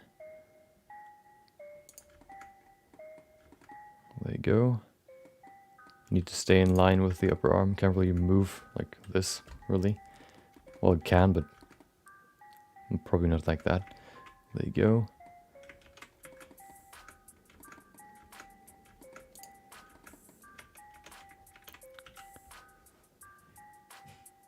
How can I, like, apply to the same pose? I can't, I guess. Orienting the hips. What do you mean? Like moving it upwards? The only thing I can really move is the individual hip bones. Unfortunately, the bones aren't really tied to any, like they're tied to the core, but the core controls everything, so it's kind of hard to move just the hip. And if I move the hip, I only move this small piece here, which doesn't really work.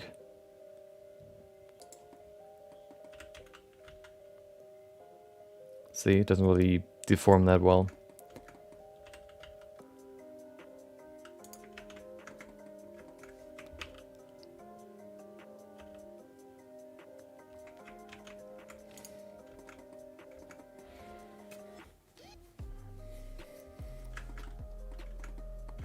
The torso is already rotated forward. You can see it here. Oh, wait, is it?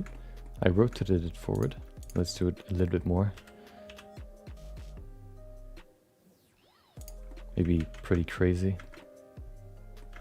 Like this, and then we can move this back. That's probably a little bit too much. There you go.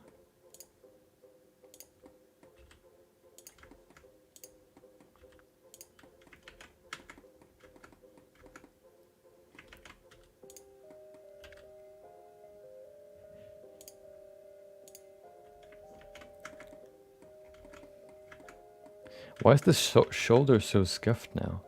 Because it's so far back, I guess.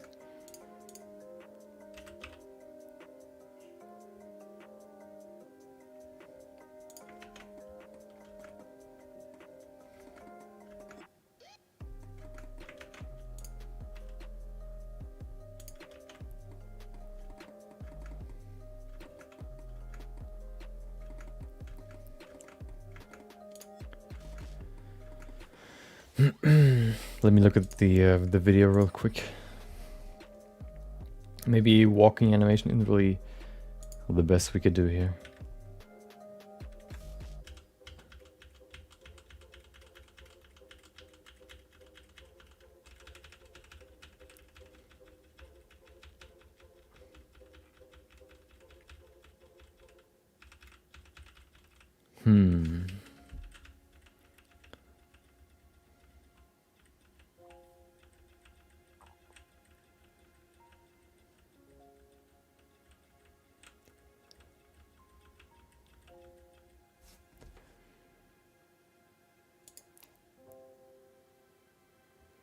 That looks pretty cool. We could try a different one that looks more dynamic, maybe. I have one right here that looks pretty cool.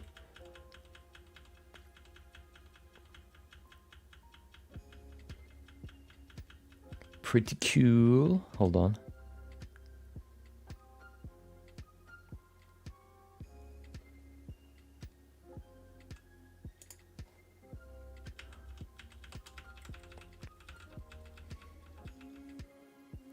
Okay, let me try this one. This one will be more dynamic. Hold on. There it is. You can't see it anyway. Okay, so this one has wide hips. Okay, so for this one, I'm gonna save this real quick. I'm just gonna make a new pose, I guess. Pose. Oh. 2.2. Okay, so this one is 2.1. This one is 2.2. This one's pose 1. Let's go to another one. Just to try a few reset. There you go. And then this one will be a little bit more interesting. I'm gonna make a quick screenshot so I can have it in Blender. This one is quite a small image, but that's okay.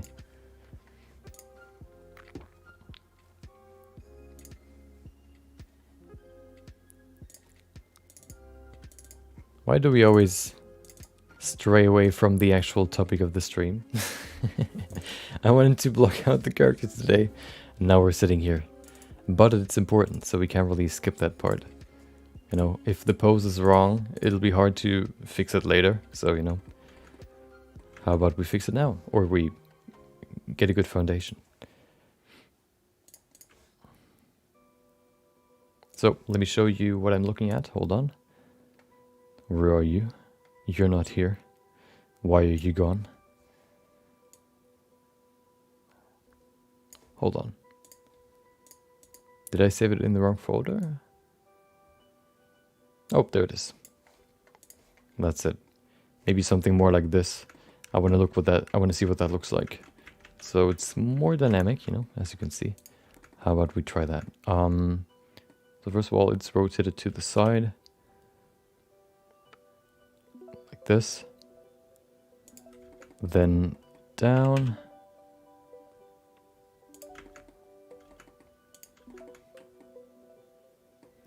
Then we move this foot forward. Woo, a lot of stretching in the crotch area.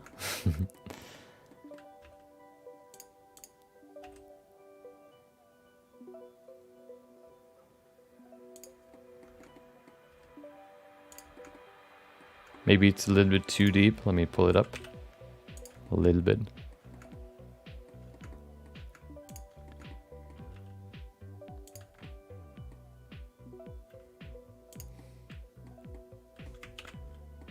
And this one will be rotated backwards.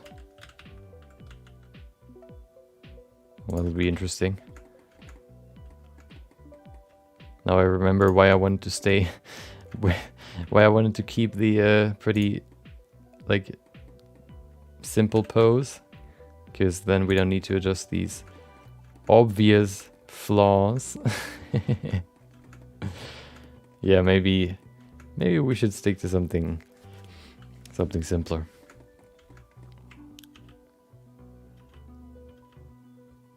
Now he's doing the Russian dance.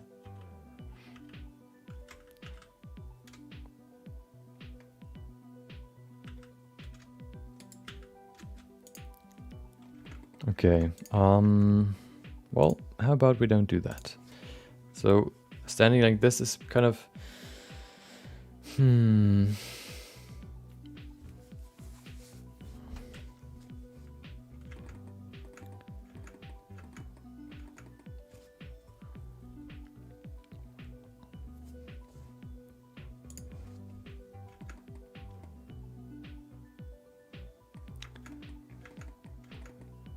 what if we just rotate the back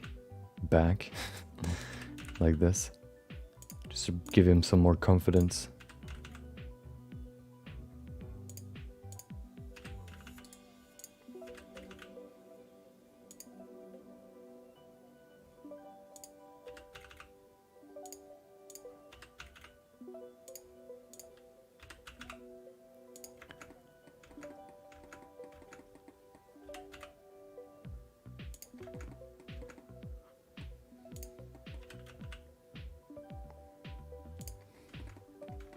Can we actually just apply it to these bones here? Hold on, let me see if that works. Oh, that's not what I wanted. So if we select all these, are they all selected? Looks good. What if we do it now? This one, I guess. Ah, there you go.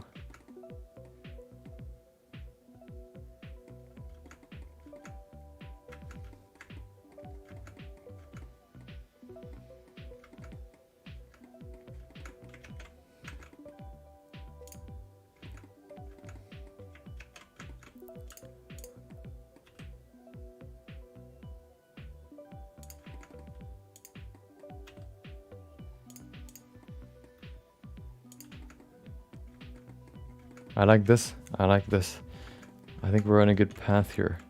Although, what is that? What is that rotation? What is going on here? That's interesting. Hold on.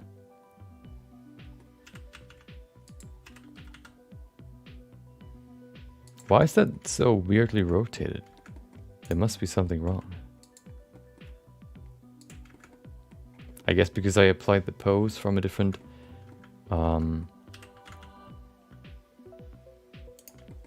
I actually don't know.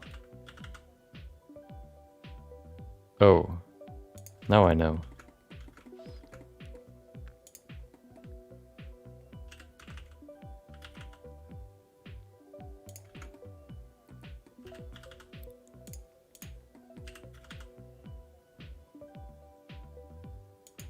We kind of have to combine the hand rotation with the arm rotation.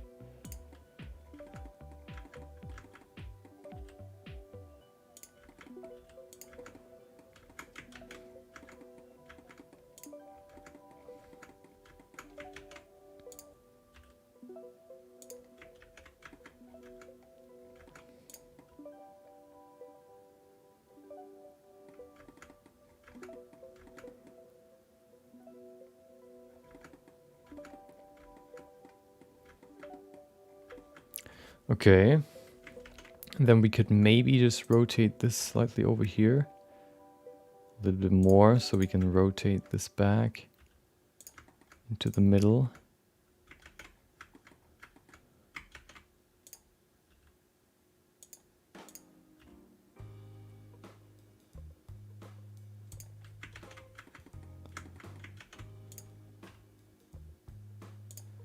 Okay, okay, I like this. We need to rotate him back slightly.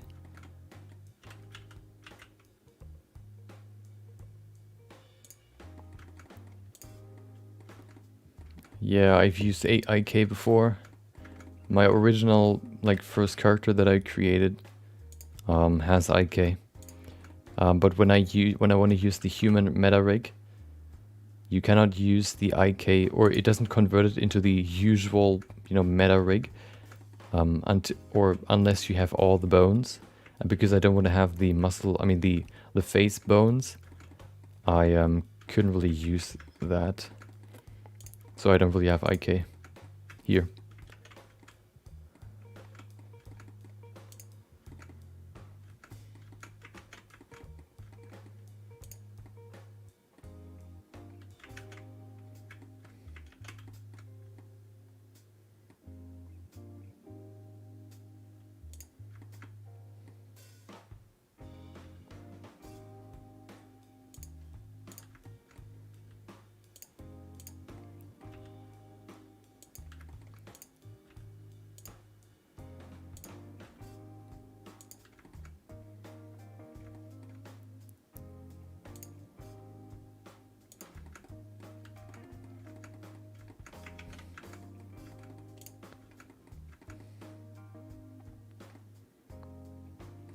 Okay, maybe this could work. Although he looks like he's sneaking up on someone. Oh, yeah.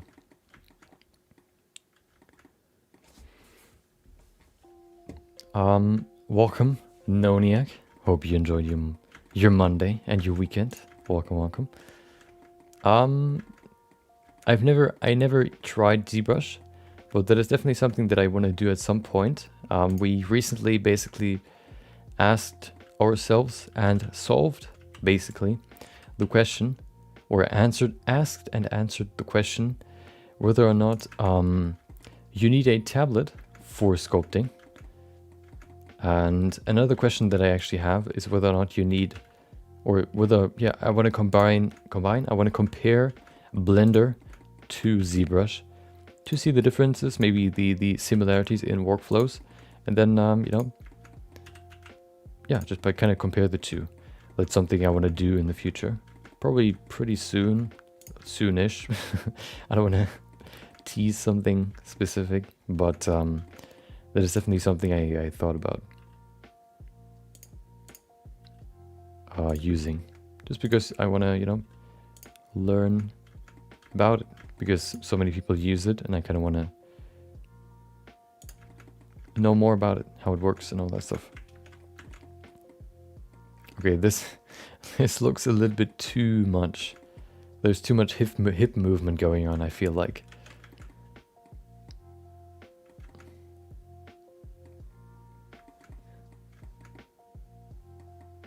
Probably also because we need to move this leg backwards.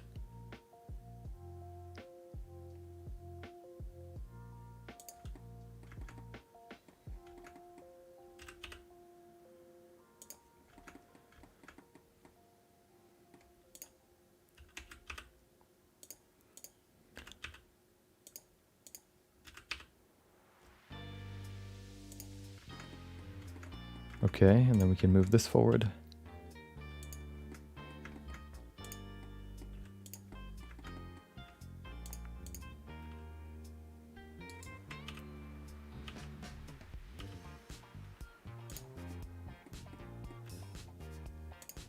Let's see.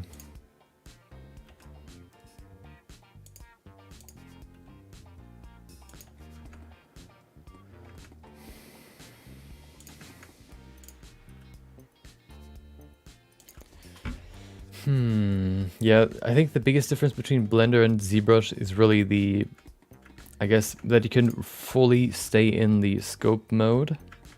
You don't really have to get out of scope mode to add objects, for example, like primitives.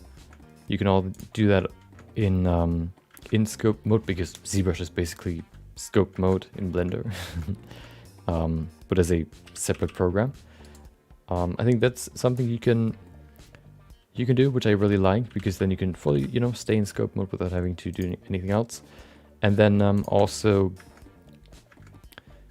it handles high density models better. It is still smooth, even though you have a lot of polygons, which I think can contribute to a smoother and more, you know, fun sculpting experience, because you can go into detail without having to worry or actually experiencing lag, which I think, you know, can make it more annoying sometimes. You kind of have to hinder your creativity or what you want to do, because you need to stay in this boundary that is like there. Currently use Blender because it gives me more control over single points in the mesh, and I mostly do armor and hard surface things. But with the recent knife brush, I think I'm switching. Oh, knife brush. Sounds interesting. Yeah. Yeah, I mean, you can definitely do some good hard surface sculpts as well in ZBrush. But of course, if you want to do some very specific poly modeling stuff for armor, for example, I think Blender is still, you know, better at that, because you can't really affect individual points in ZBrush. You can only really, yeah, scope basically.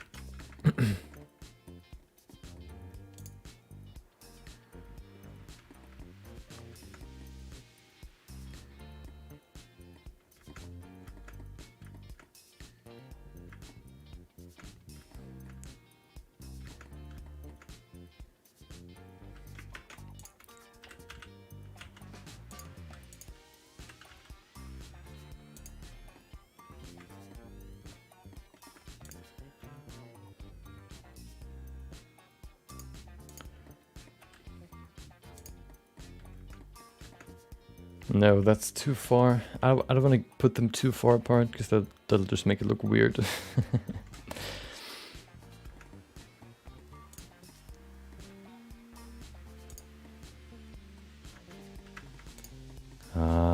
Come on, there needs to be something here. I think we're on a good path, but there's just this small little bit right here, which is kind of off.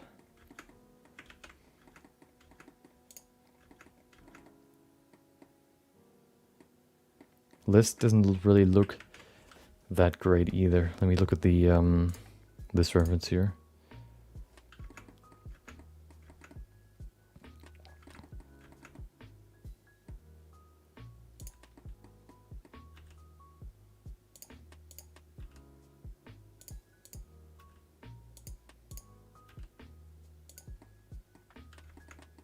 Well, that's a nice bend right there.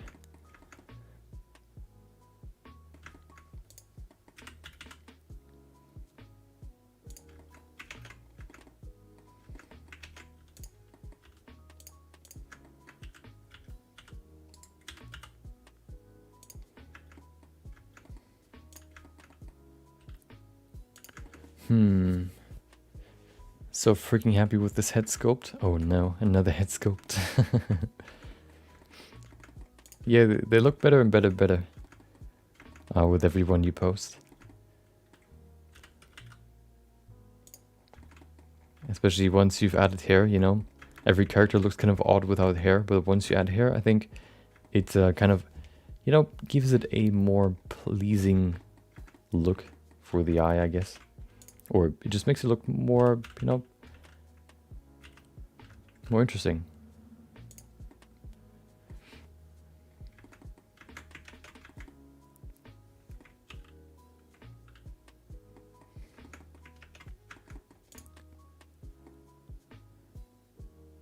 He looks off balance. I don't really know what it is though.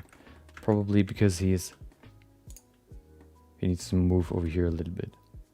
Like this.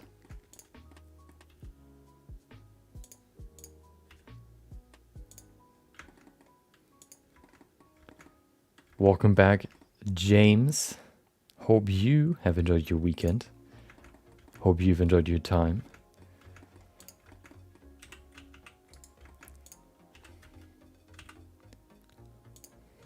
Gonna go to sleep.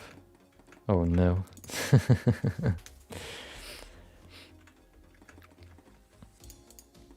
Hustler missed you, James.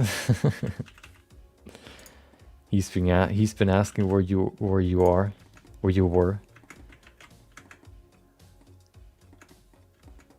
Okay.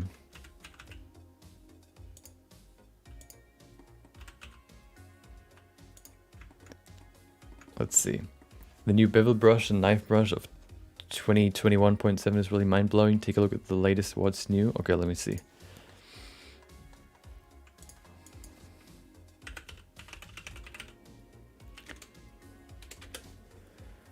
College exams. Oh. Learning. Ew. Okay. What's new? Hold on.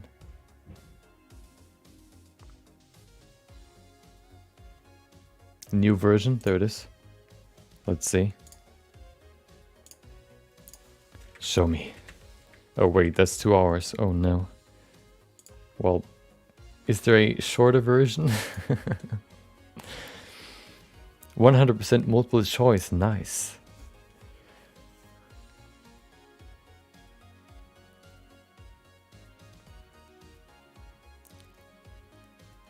Oh, slice with the new knife tool. There it is.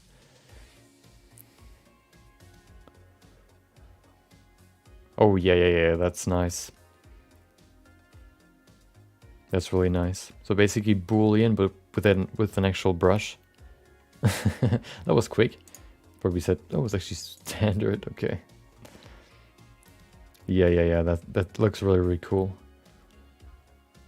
In action, slice it with the knife tool. Slice it with the knife. Knife brush. Oh.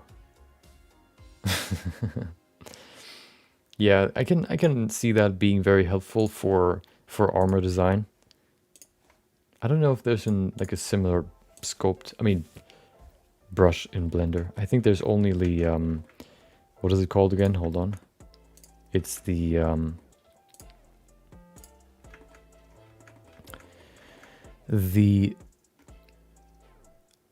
line project where it projects everything onto a line that you can draw box trim.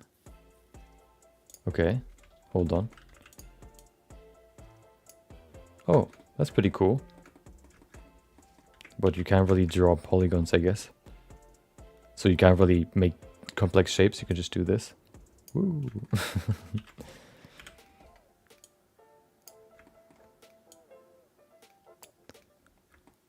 Yeah. Can we add as well? Wait. No, we can't. Okay. Oh, you can actually disconnect stuff. That's pretty cool.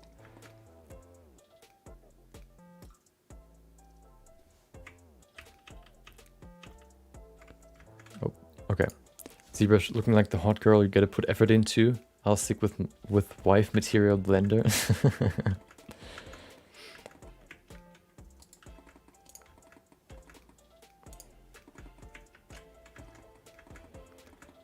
Okay. I like the pose on the upper body. I don't know the legs. Let me...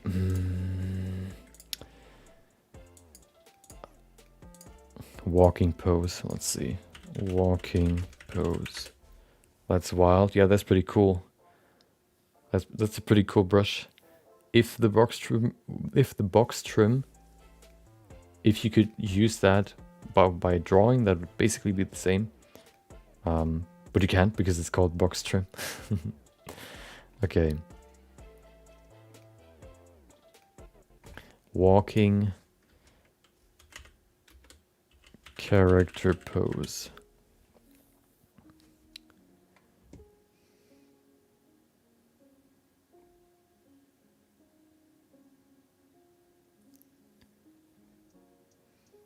I feel like walking doesn't really look very cool.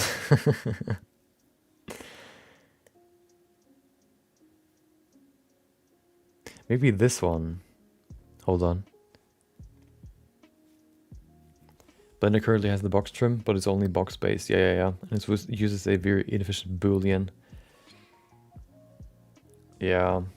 Booleans are always annoying because they freeze so much.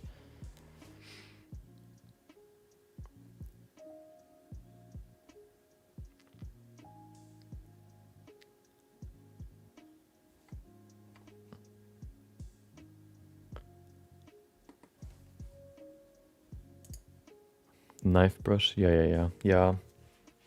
I mean, yeah, that's what that's what you know, ZBrush is for, you know, very detailed, very complex sculpts.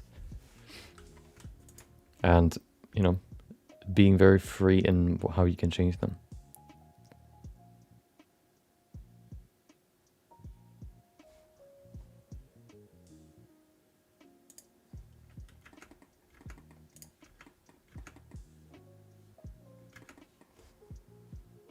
Wait, there was a post that I just saw. Let me see if I can recreate that. This one right here. You can see it. Let me save it. And then let's see if we can recreate it. So the good old walking Instagram pose. Maybe this works here as well. Hold on. Where are you? There you are. There you go. Like this. We can try. Let me do this real quick. Save the pose. Pose 3. There you go. So I like the upper body, not the lower body. So let's work on that. Which means this foot is forward. I mean standing. Which one is currently weighted? So we need to move the weight over to the other side.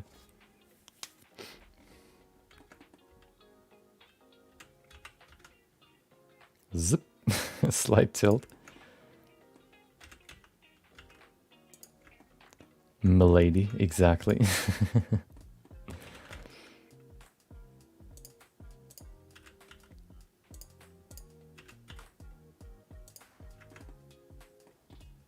I like that more for the upper body, actually. So if that looks good in the end, I'm happy.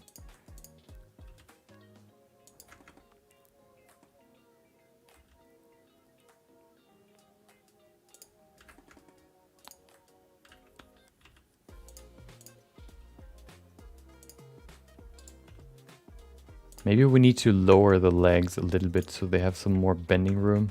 Although maybe they don't really need to bend.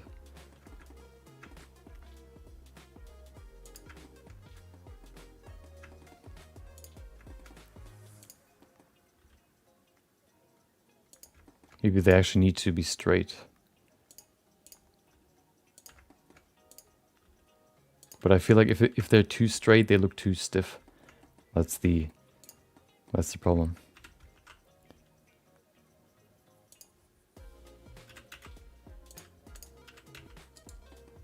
You know, the good thing is when ZBrush publishes new features, that'll be right on the docket of features to add to Blender as well. So in a year or so, maybe we'll get something similar. Oh, well, the biggest problem will probably be the performance, but hopefully they can sort of improve that with the newest... oh, I like that. Let me fine-tune it a little bit. With the newest version 3.0 or 2.97 or whatever, LTE, hopefully they can just sort of get a better performance for stuff like sculpting. Because right now, just kind of annoying. I tried to sculpt a character with 50 resolution, what was it, constant detail or whatever, and like from the beginning, and it was so laggy.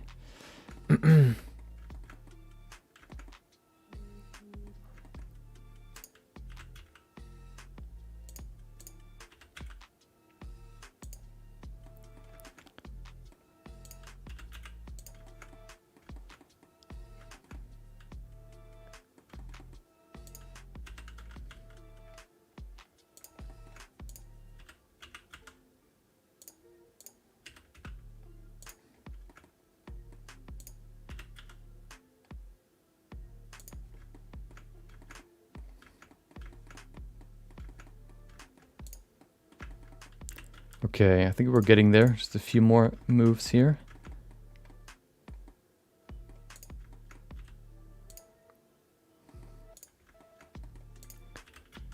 And then we're there.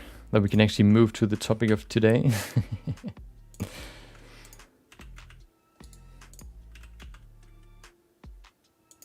Okay. Yeah, Blender just has a different workflow. Yeah. Pretty much like any other 3D modeling package, they are different. Yeah.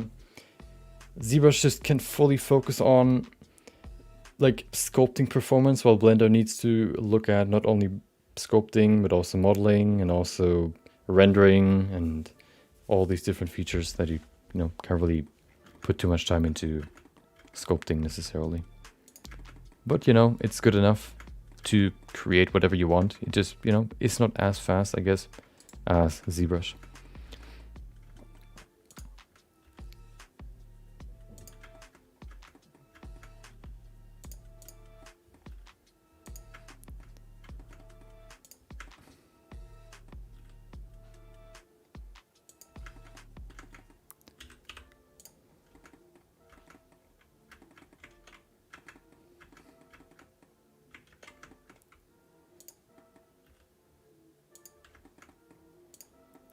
Okay, we're there in just a second.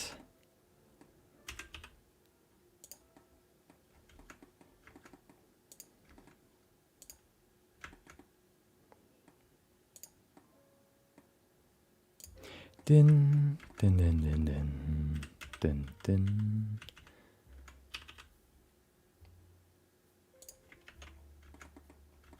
I think that's pretty good. Gives him this sort of I'm better than you look, while also looking pretty confident and powerful. Also giving him a sort of dynamic pose. We could maybe make this arm a little bit better. Let me see. Let me first of all save the pose so we don't lose it. That's what saving is for, if you didn't know. There you go. Imagine sculpting with point cloud data. Point clouds are used for photogrammetry, right? Photogrammetry. Imagine just taking a photo or taking like a 360-degree shot, and then you do not only see the like combining 3D modeling with AR, so that you, when you look at a stone, you first scan it so you know where it is in the world, and then you can basically sculpt on a real stone so that you can change the look while still like you could bring it down so you can see through the stone, so you would see what it would look like without the stone. Just sculpt and mod it and scan it. True. Sassy looking dude. Yeah.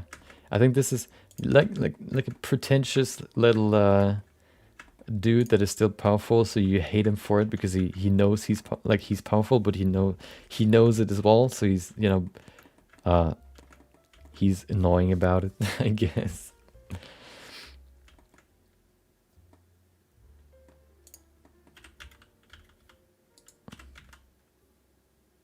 He's the villain basically, although he's not the villain. He's like a annoying hero.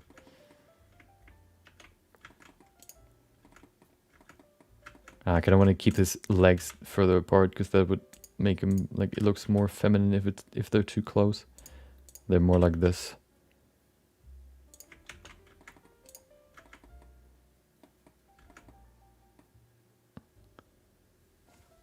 Gathers power for 500 years. And then he looks like this. Okay.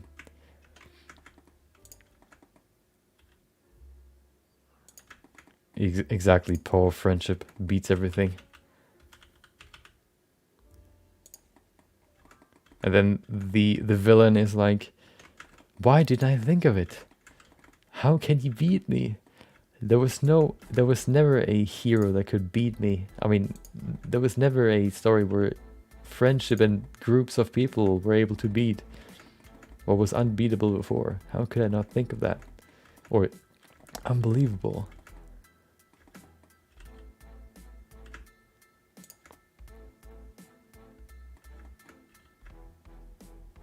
There you go.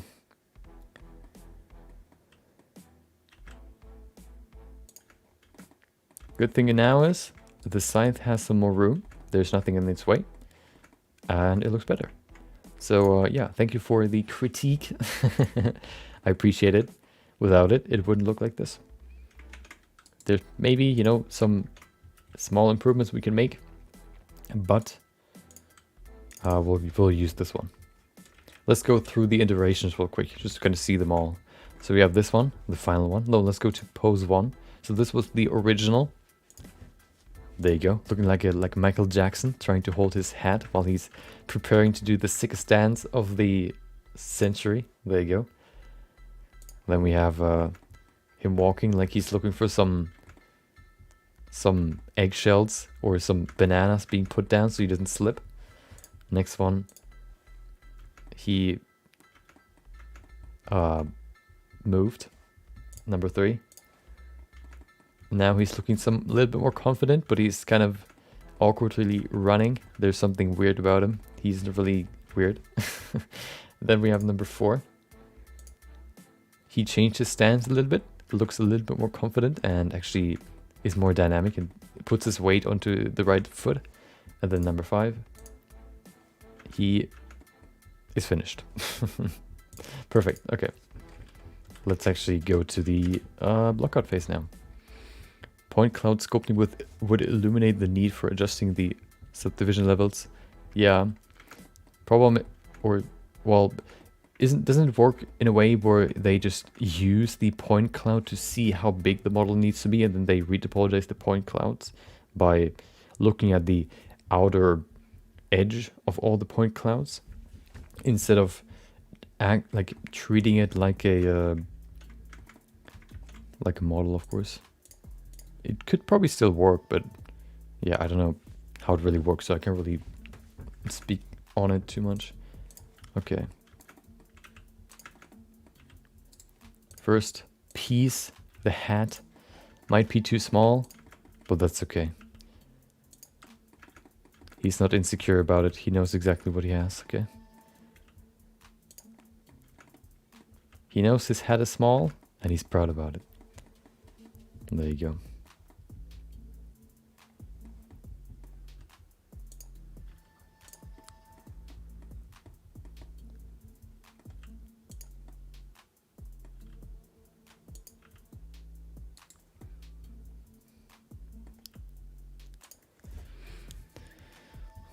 My concern with it is that it would be resource intensive on a single computer. Yeah, probably moving all these clouds. It's similar, it would probably work similar to a simulation, like a fire simulation, for example. You know, how you, if you move all these, like the higher the resolution, the crazier it gets.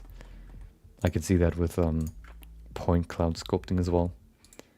Oh, wait. Oh, never mind. Okay. Yeah, that looks pretty good. Let's let's begin the block out. So, you know what? I'm gonna go back to sitting.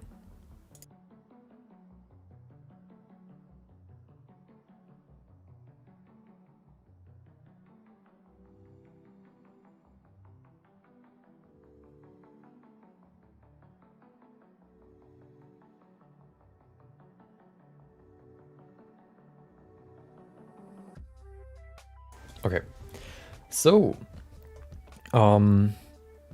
let's bring in the pieces. So if we look at the reference that we have here, not this dude, but this one, we can probably see most of the pieces that we need to add. So we have these sort of leg braces. We also have these knee pads. We also have these weird straps here. For the boots, we have these straps. We can probably begin with the biggest pieces here, like the belt, or let's begin with the legs. I want to bring in the what are they called? Knee pads first. Shouldn't be too hard. We're just gonna grab a sphere. Actually, should we use a sphere or a plane? Oh, we can probably just use a plane because we're gonna use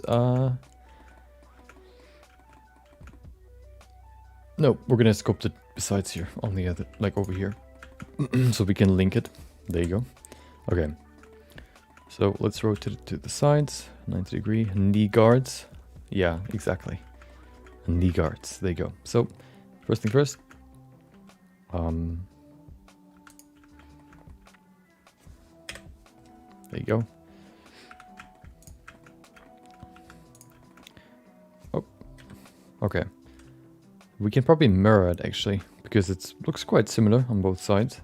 Looks like it's mirrored, but we can care about that later. First thing first, I kind of want to create the general shape. So it goes up quite high. We need a cut in the middle. Just like this, there you go. And then we have probably one more over here. There you go. Then we move these closer together. We probably don't even need this one. We need to move these two closer together. There you go.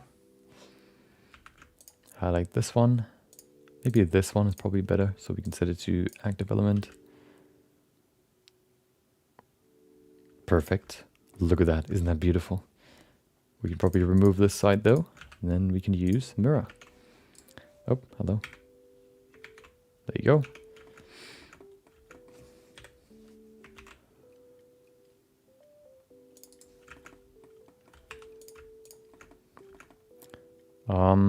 Okay, let's move it back.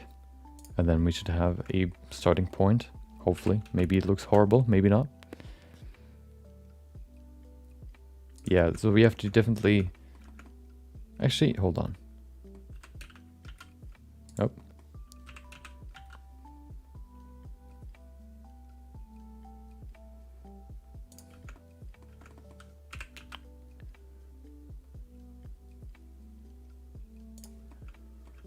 Okay, that's probably a good start, at least. There you go. Probably not the best topology, as you can see here, but it works for the beginning. Let me adjust this one. This one's too far down. Pull it up. Oh, wait, why is it disconnected? Oh, of course. Of course. Clipping on. There you go. Perfect. Okay.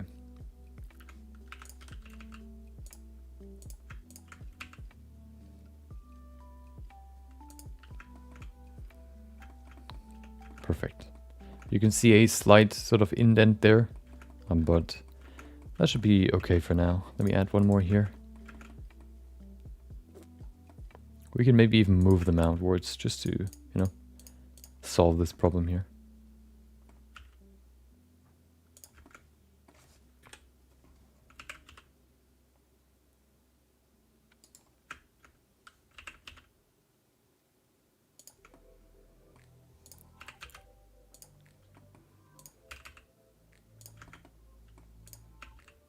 There you go. Okay. They need to be further back, so let's just do that real quick. Oh, hello. That should be good. Perfect. Scale it down.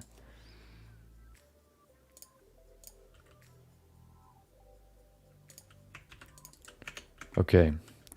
Let's give it some thickness, and then we can add it. Oh, hold on. I actually want to add some... I want to move this further back, so that this is not... Like there's a small, like a curve right there. So I'm going to move this just slightly further back. Perfect. This face is probably crying because it's being bent into positions that it doesn't want to be in. But that's not my concern right now.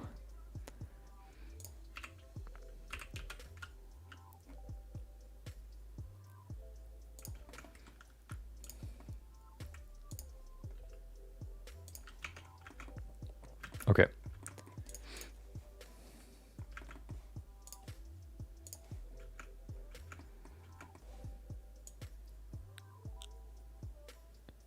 Perfect.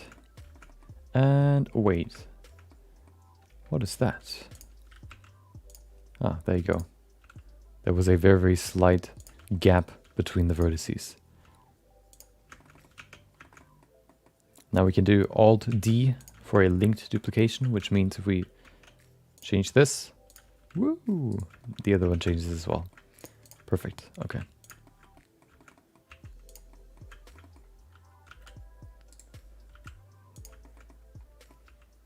Wait, does it actually... Hold on. What if I move... that doesn't work. Ah, who cares? No, I want to move the pivot point to the edge right here. Nope, to this piece right there. So if I move it there, does it work for the linked piece as well? I guess, because then... Yeah, it does. Perfect. Okay.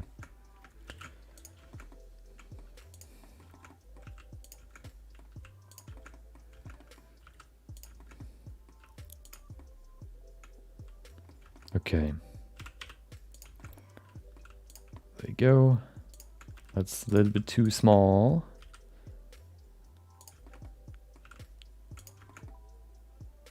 There you go, but that's a good start. Good thing is if we change this one, the other one will change as well.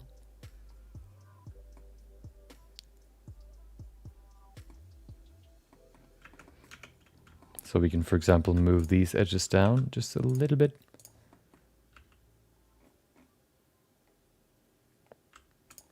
There you go. Perfect.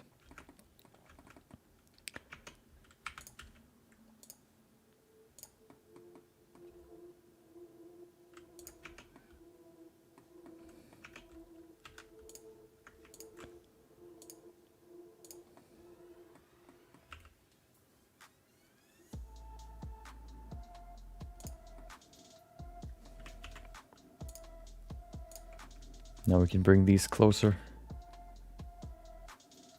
There you go.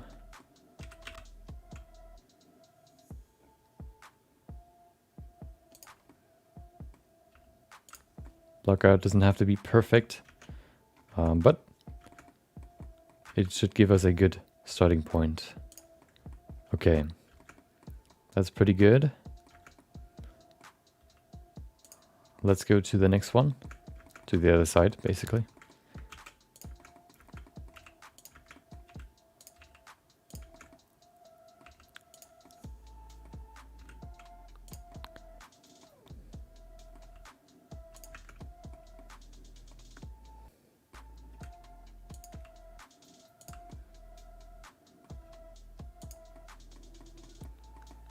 Okay. And there it is. That's number 2. let's go to the next piece. So the next piece would probably be, I don't want to do this piece right there right now. Let's do something else first. Something that's more impactful.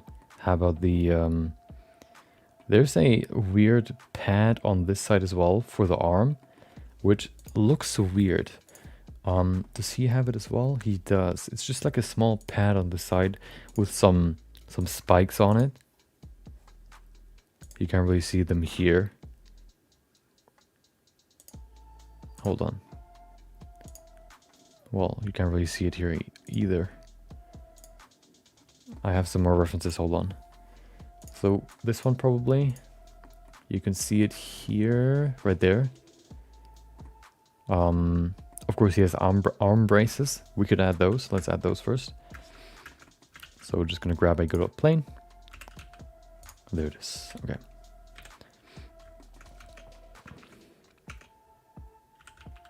I don't know how long it needs to be.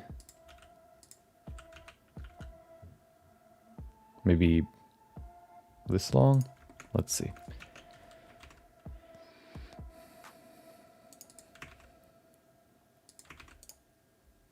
Then we have the front and the back. We can probably just do this. There you go. Grab an edge.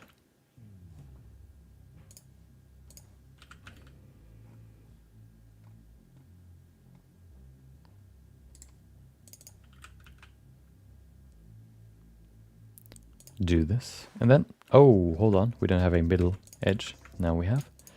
Now we need, what do we need? We need probably sharp? No. Oh, root. There you go. Aha.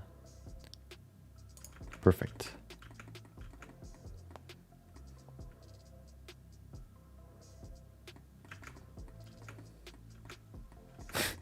This is of course a very rudimentary arm brace, but that's okay. Let me bring in one more cut right there and right there so we can rotate these pieces inwards just slightly.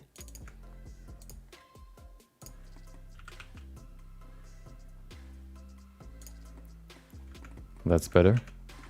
Okay, let's just use that real quick.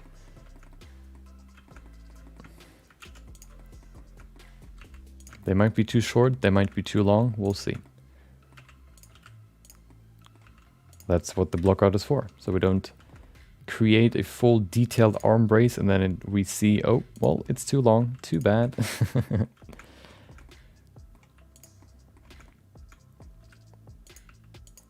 We can check first and then we can act, I guess.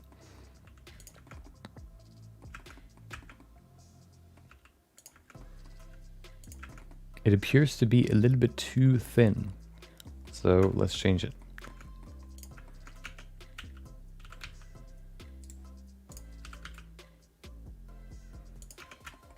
That should be better.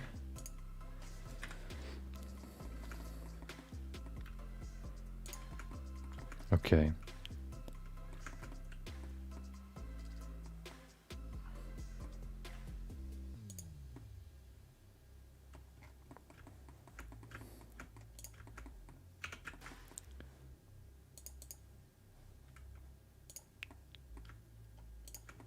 There you go.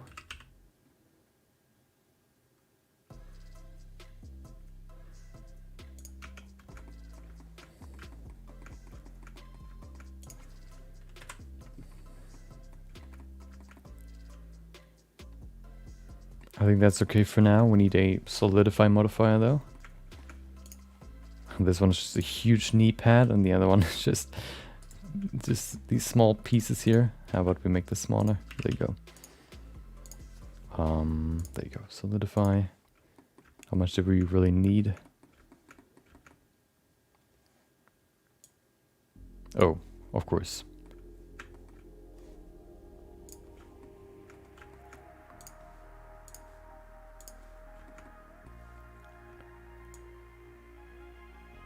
There you go. Do the same on the other side. Wait, no, before we do that, let me do some straps here. Basically holding this in place for this arm.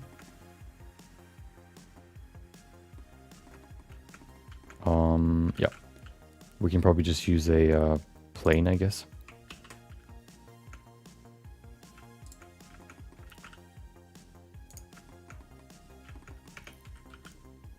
Do the good old retopology method of snapping.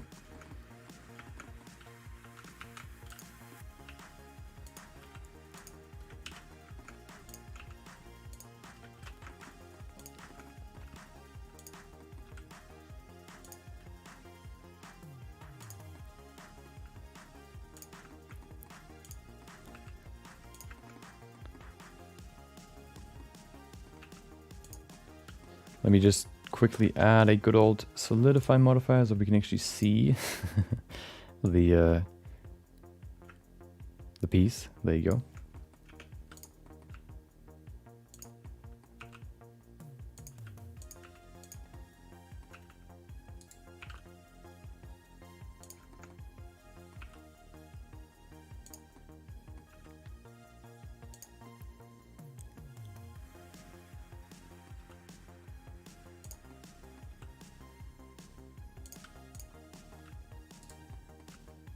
Okay, so once we have these pieces, the straps, we can do the same for the other, for down here somewhere. Let me just quickly, no, that's okay for now. We do the same down there. So we can see we have two right there. They actually need to be closer in the middle here.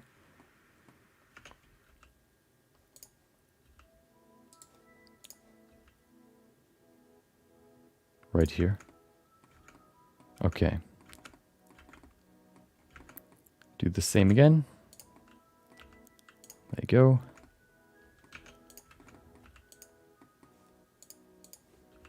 Let me save that real quick. Version 4A. Oh, not 34. Perfect.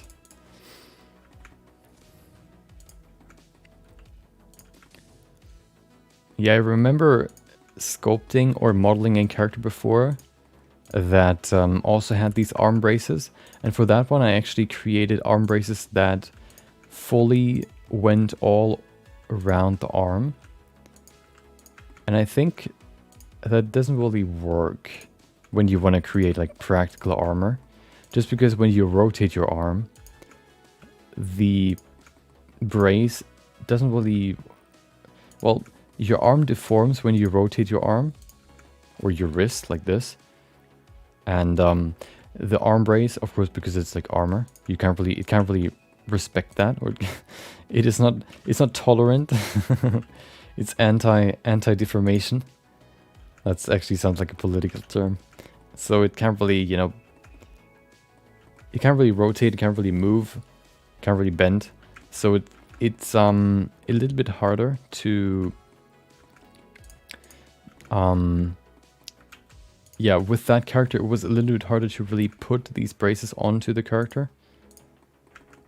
But, you know, it was pretty okay in the end. It was not like, it looked horrible, but there was definitely like the point where I kind of looked at it and kind of said like, oh, well, this doesn't really work that well.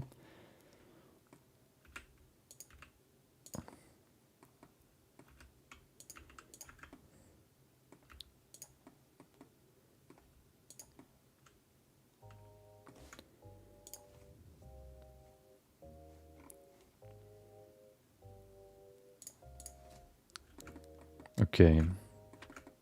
Good thing with these sort of strapped on braces is that they can sort of slide around on the arm a little bit, so you can, you know, move them to different places a little bit, so that they're not just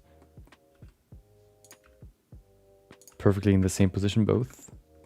That can be very, yeah, just a little bit more freeing. And then you can just use these straps to put them in the, like, better position, I guess you could say. I actually maybe want to move this more to the front, like over here somewhere.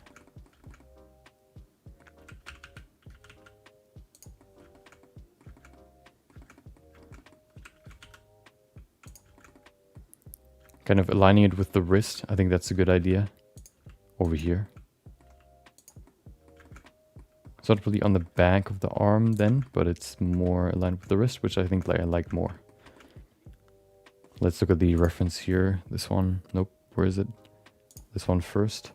Yeah, it's aligned with the wrist. Looking at the other one, this one, with some more movement. We can't really see it here.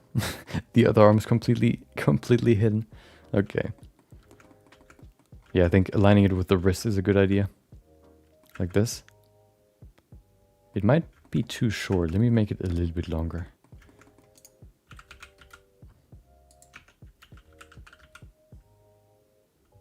There you go. That's better.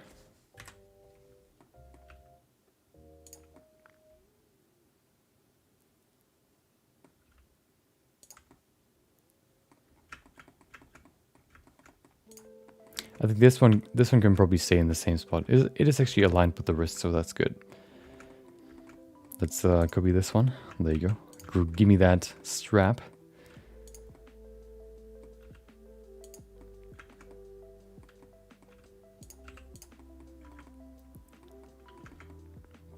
I'm probably going to look at some like poly modeling videos for tomorrow so that we can, if we get there,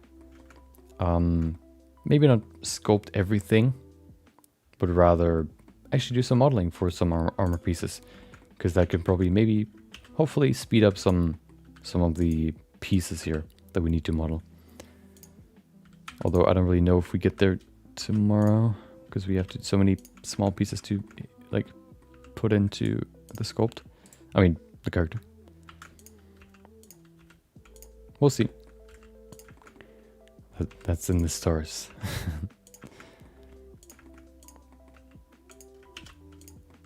Oh.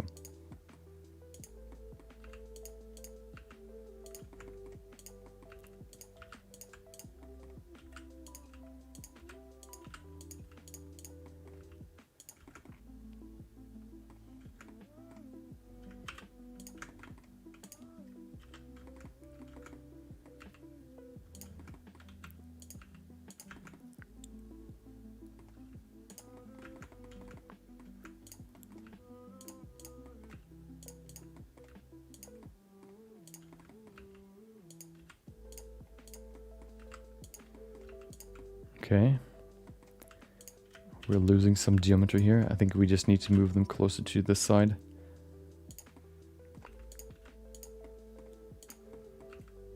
There you go. Perfect.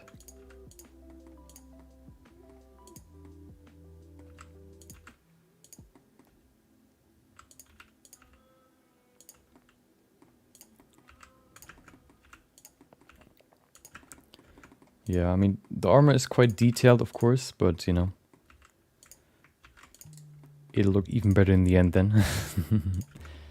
The more detail, the more impressive.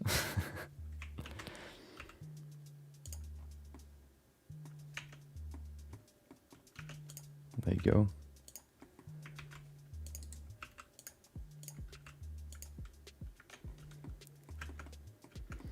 Especially organic modeling or organic hard surface modeling can probably be very, very interesting, let's say, when you want to poly model it, because it's such a fine thing to model.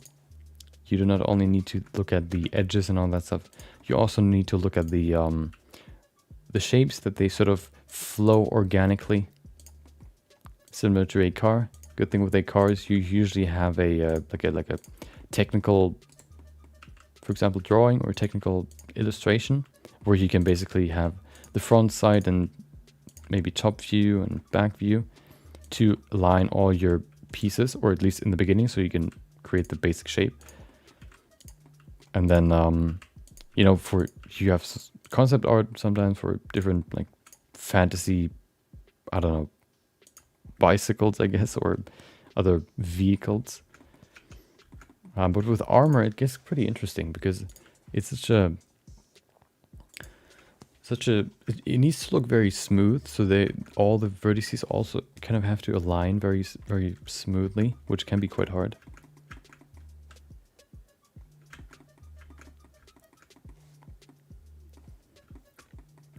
Okay, let me add the straps on his legs. Should be pretty simple. We're just going to use another plane here.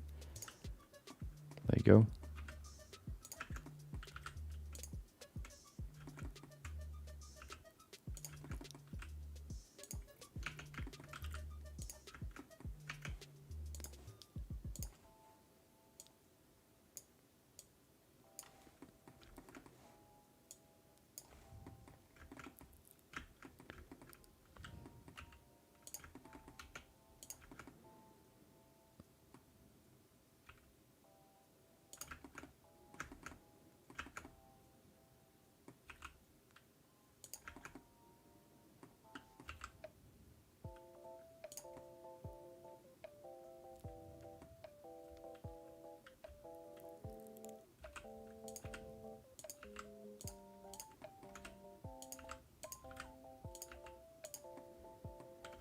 There you go, perfect.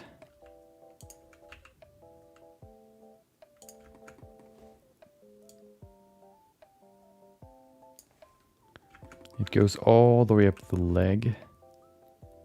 Over here. Like this, probably. Get sharp in the end. Okay, does it need to be higher? Probably.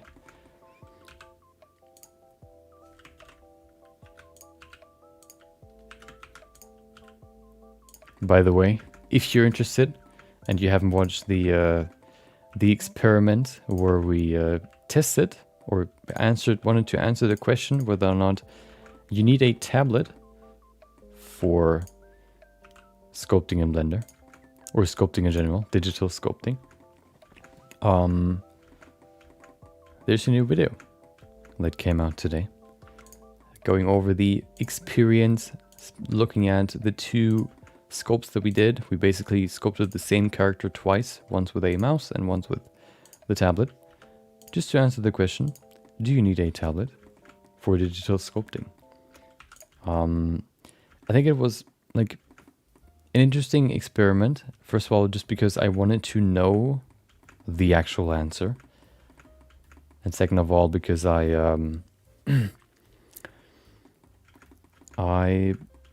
just wanted to sculpt a character with my mouse for once, just to kind of see what the experience is like. And I think the results are pretty nice. I like what we got in the end.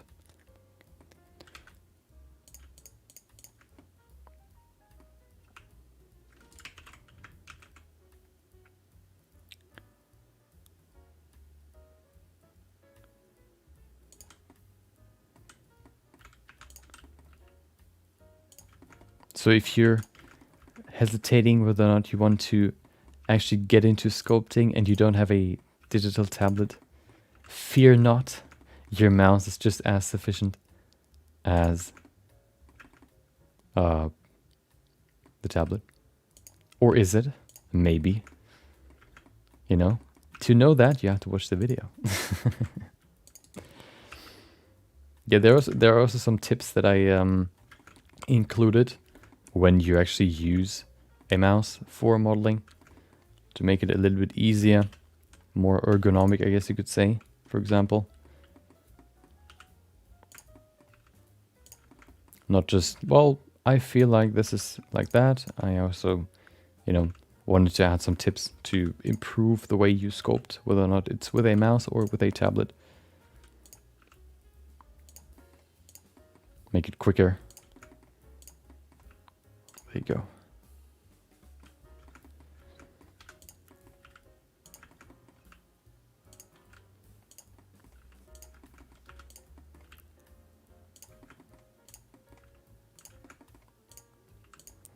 Okay.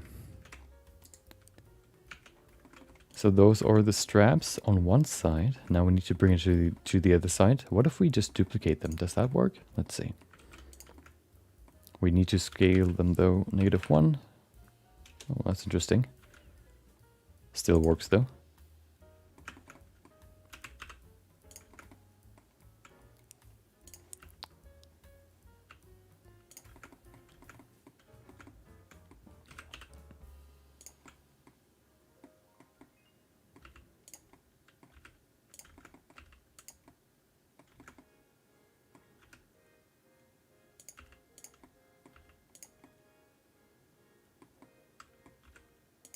Aligning them will be hard, but at least we can sort of align them and then we can adjust them afterwards. Although they're duplicates now, or linked rather, so we can actually not do that. The deformation shouldn't be such a hindrance though. I don't think they really are super deformed. We just need to rotate it slightly to get it in the right spot. There it is, that's pretty good. This side here is not as close yet.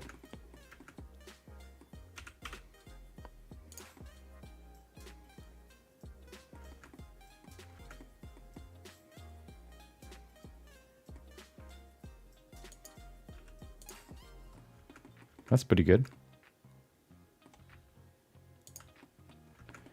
That is pretty good. I like that. Okay. So we have the straps. Let me save real quick. Okay. Then we have the knee pads. I'm actually gonna probably bring the knee pads. Oh, actually no, they're pretty good there. Okay. We can add the belt. Let's see what the belt looks like. So the belt is made out of multiple pieces. You have the sort of bullet belt or shell belt. And then you have the other one. Let me add the, probably the other one first. We can also now add the small little, whatever that's called, right here.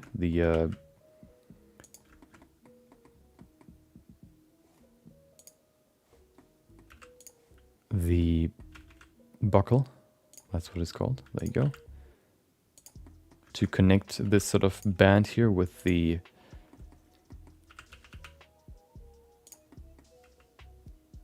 rest of the armor, with the chest plate basically.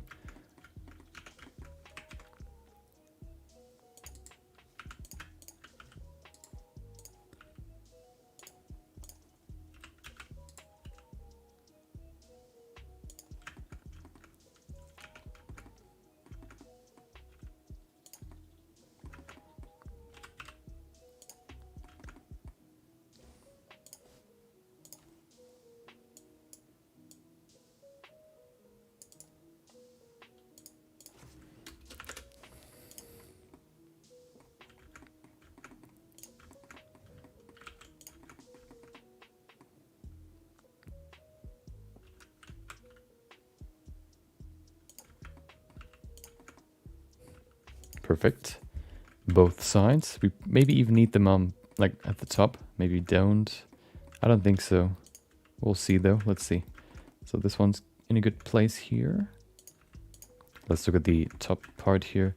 We could put them up there, although they're not going to be visible there, so we're not going to add them there. Okay.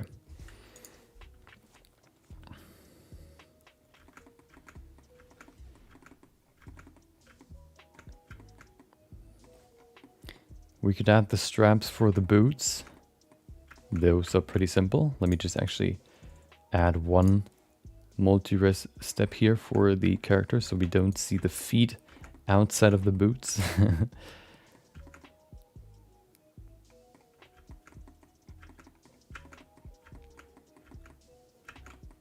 Straps shouldn't be too hard, at least the first bit.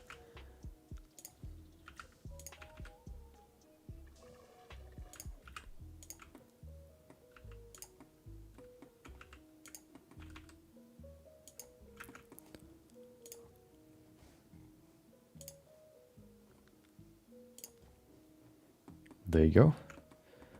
And there you go.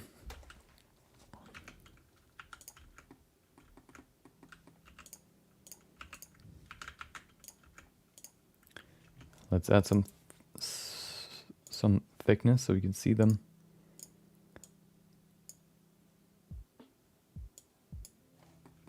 That's a little bit too much. Okay.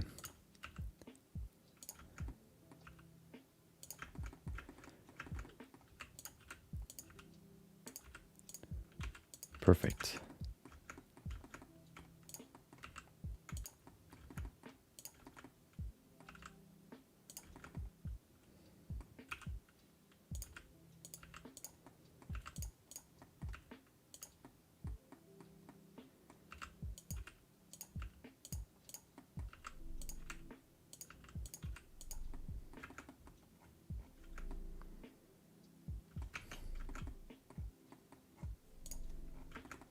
Another one.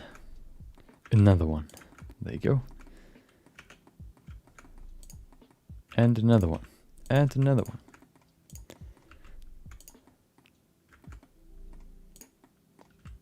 And another one.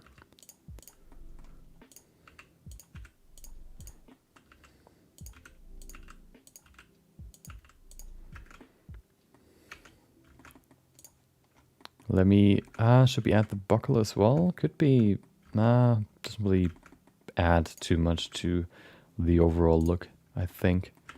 Maybe the straps are a little bit too thick. Yeah, they are. Let me make them a little bit thinner here.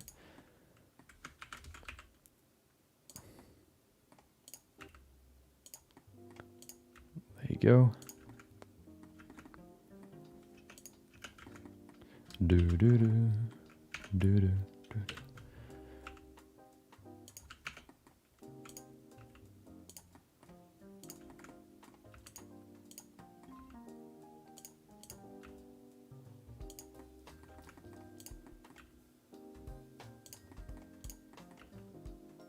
Okay, that's better.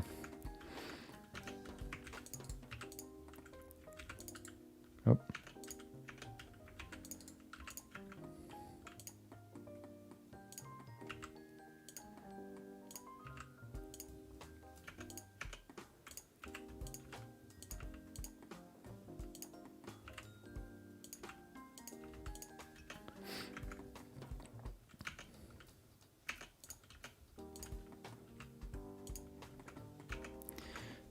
Okay, time to copy it to the other side, to the foot, number 2.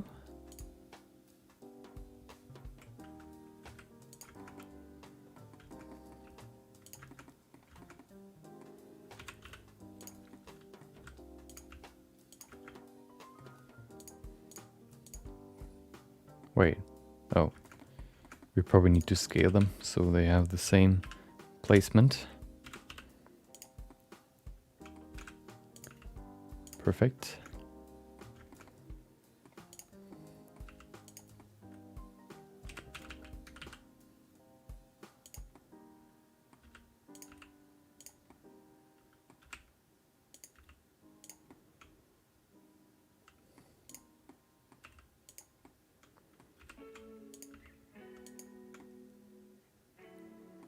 That's pretty good. Okay. Slowly but surely we're getting some life. We're putting the ornaments on the tree, basically. Let's get to the belt. So the belt has, there are 2 belts, not just one. One of them has the sort of piece there in the front. The other one just has the shells. It seems like the one with this middle piece is the one that is actually closer to the body. The other one is just overlying that one. Let me see if I can find a better reference here. This one, we can probably add the side pieces first. So the side pieces are basically just, I guess, hip protections. You can see them right there.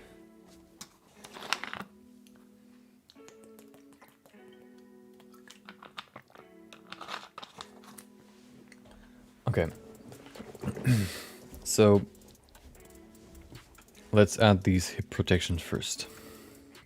Hip guards. Very hip guards with afros. Okay. We can probably just use a cylinder for that. Yeah.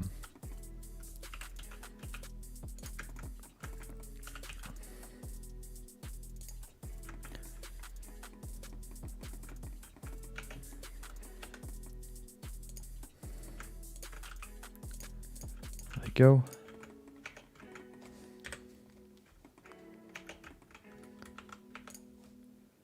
Good old proportional editing. Sphere, there you go. No, it's not sphere, is it? Well, sort of. We can probably use random? Wait, oh, there's okay, there's no. Oh,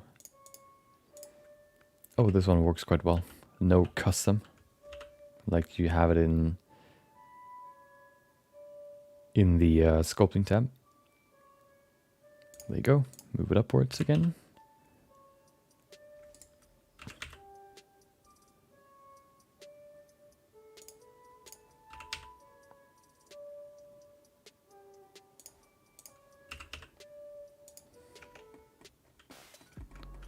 Okay.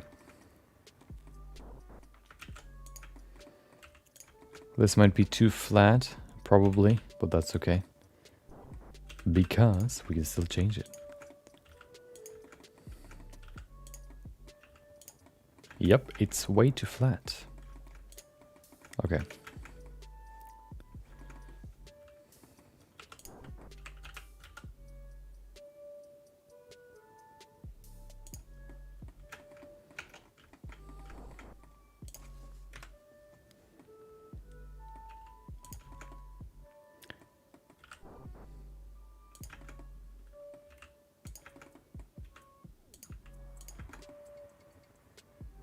That works quite well.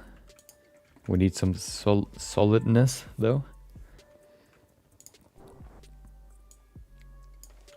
There you go. Okay. Good thing is we can even work on this one, and the other one will change as well.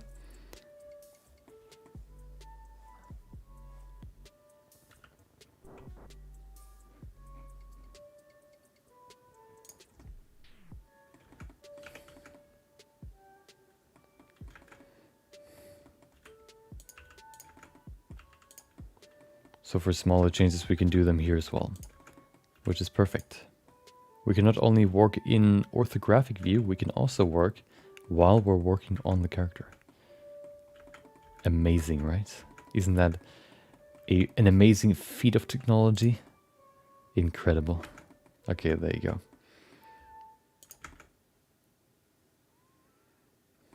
That is truly magnificent. Okay.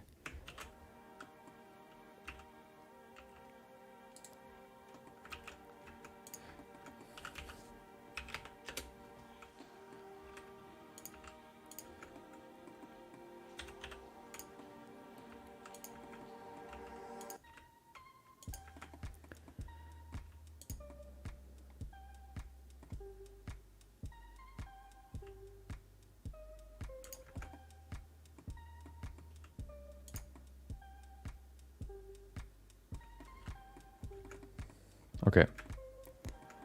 Looking pretty good. Let me just add a small bend here in the middle. 1, 2, 3. Sounds good to me.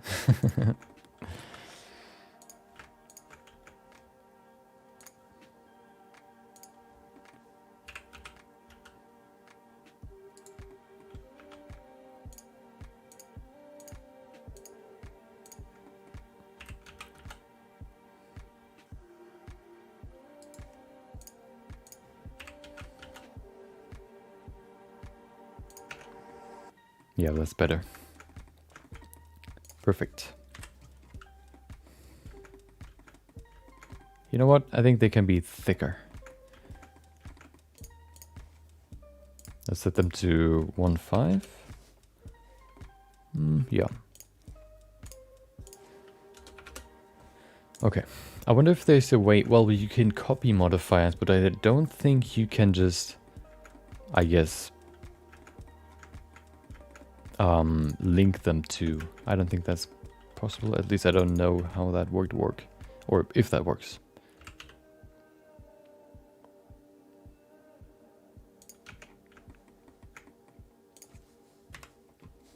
Maybe. Probably. I just don't know how it works. Okay. So we have the hip guards. We can now add the belt between the two hip guards as well. We probably need to do the same in the back as well, but that shouldn't be a big problem. It's hard to really see the two, but we have another real life reference here. Okay. He doesn't even have the hip guards. What a lackluster... what a lackluster cosplay. Unbelievable. So little attention to detail. He doesn't even have the right material for his armor. Unbelievable. And he calls himself game producer or game director. Okay.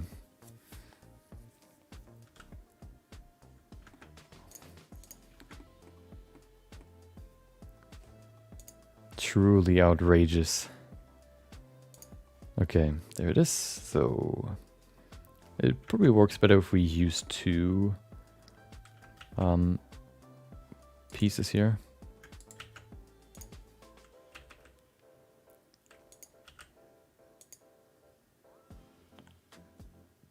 No, never mind. I was thinking maybe we could use curves, but I don't think so.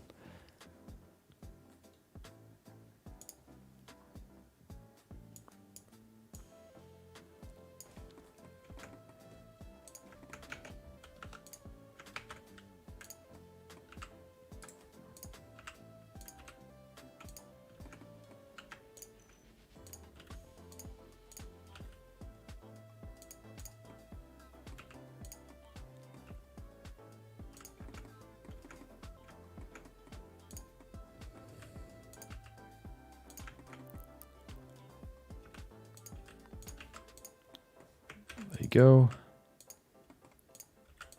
Okay.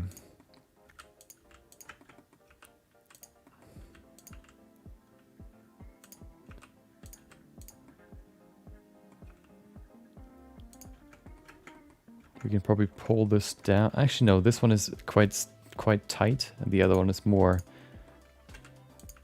soft, a little bit looser.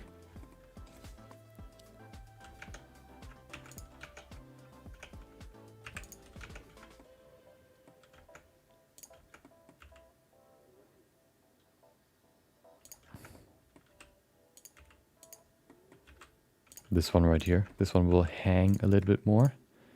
A little bit saggy. Well, no, not really saggy, but, you know.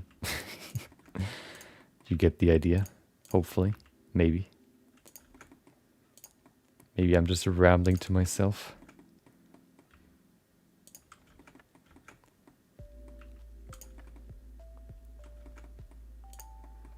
Perfect.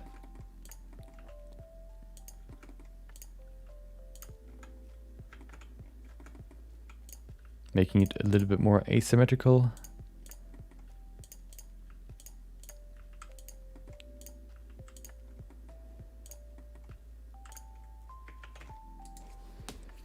Okay. And we do the same in the back.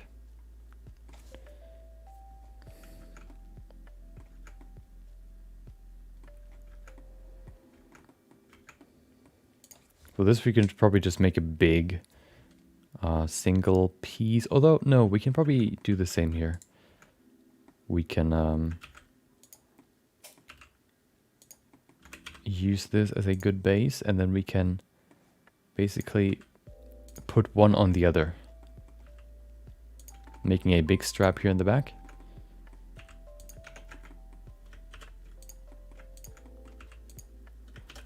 Oh.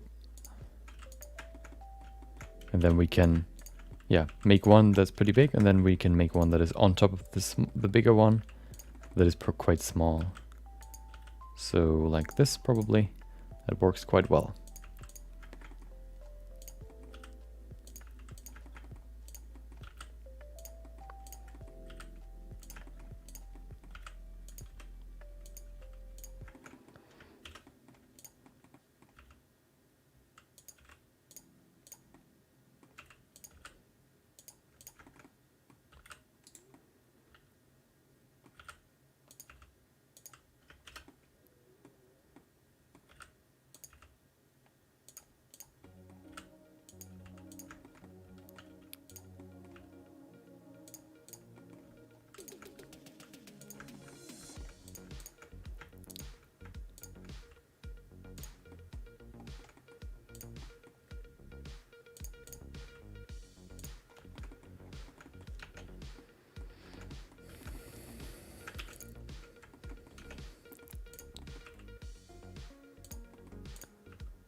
And there you go. Now we have both on top of each other.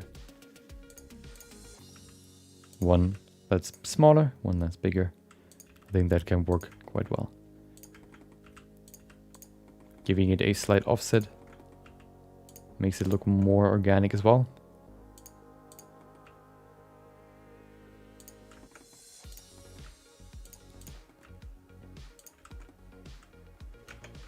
There you go. Oh, this is quite wide here.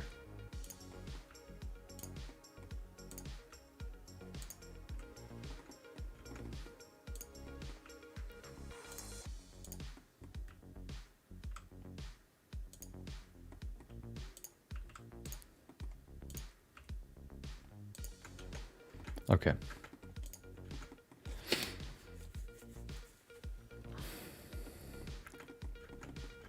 Let's add this weird belt piece. We should probably make that first. So let's do that real quick. So we have a... I guess we have a sphere. There you go. And then we have these pieces going out around them. Let me see if that works what I have in mind. So, There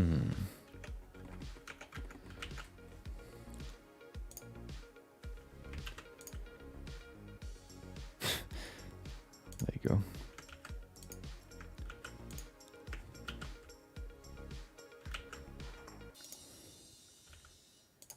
We use a cylinder first for the general inner sort of sphere. Oh, I moved it.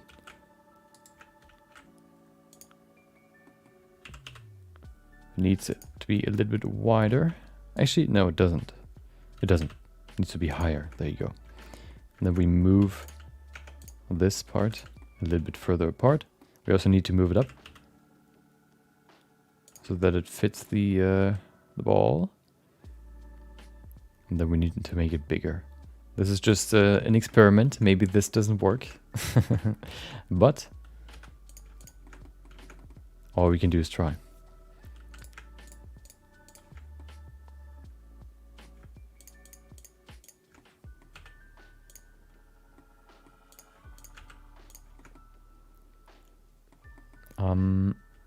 Okay, let me just quickly mirror this.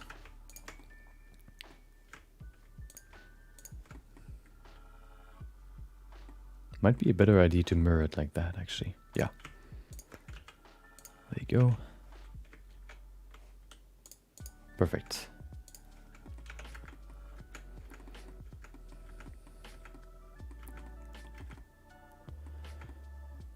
Okay, so this will be interesting because now we move it outwards, which means we probably need to, first of all,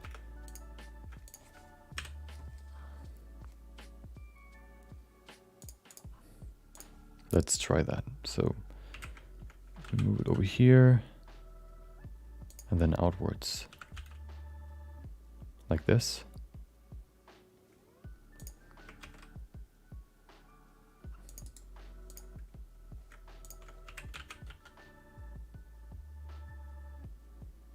It doesn't look too bad. Probably not the right shape, although I kind of like it.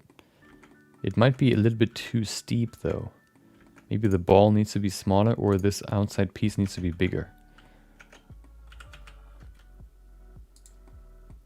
Probably the latter. Although I don't want to move the inner circle.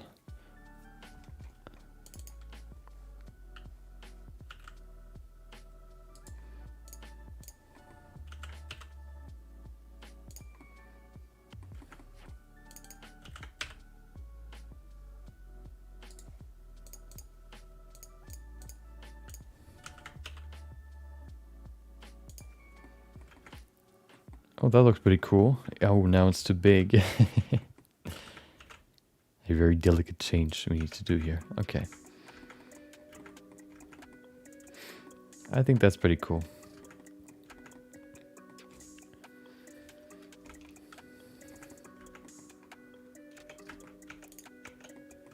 Can we? No, we can't. We could probably rotate this though. I think that would be a better topology. Like this? Yeah.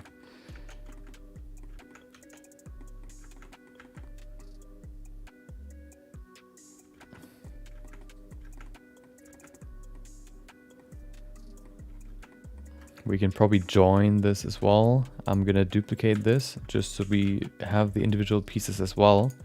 Now I will just join the two pieces so we have a single object that we can duplicate.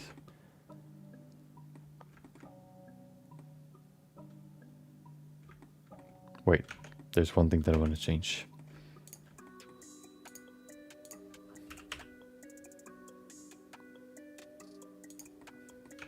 There you go. Okay. Huh. The ball looks too small now. Oh, we need... Oh, hold on. I know what's happening here.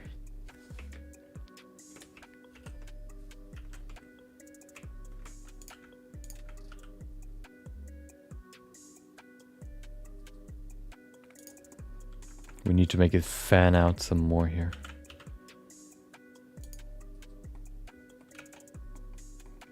That's better. Not perfect, but better.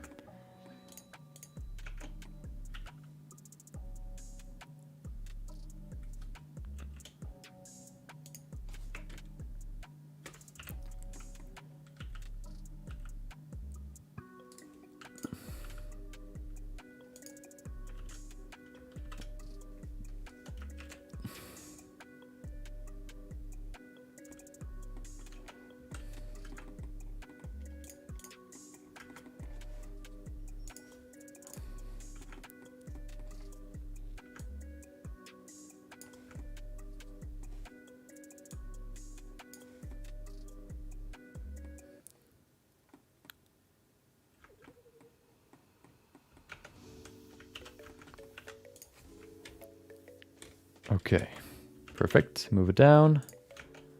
And there we have the weird middle piece. Let's add some more solidification. There you go.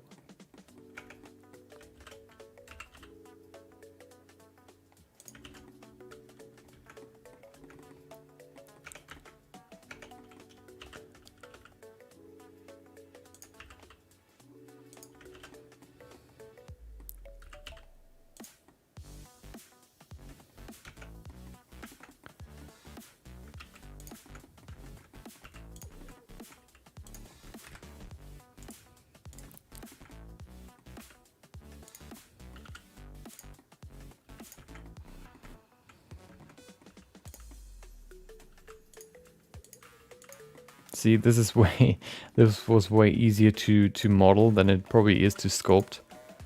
And I think, there are a lot of pieces like that where you just, it's probably easier to just model them instead of sculpting them. This shape, sculpting the shape, it's not only, probably more time consuming, it also requires you to then retopologize the sculpt in the end to have good topology. And if you can do it immediately with, at least decent topology, I think that's a plus that you don't want to miss out on.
Okay, let's add the shells. The shells should be visible in this one pretty well. Probably in the other one as well, in the actual model. There it is. Okay, so we need another strap that is lying on top of the other strap. So many straps. It is actually not visible in the concept art.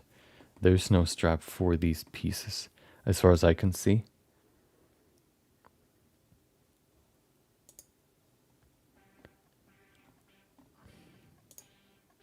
So let's add them.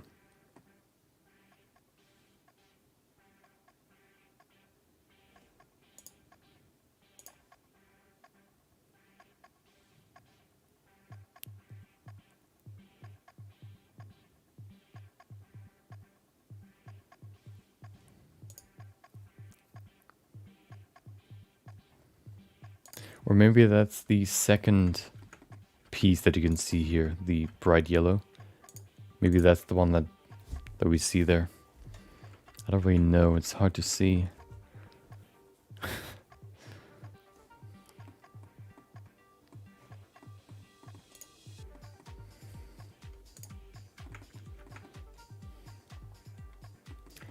Would probably make sense.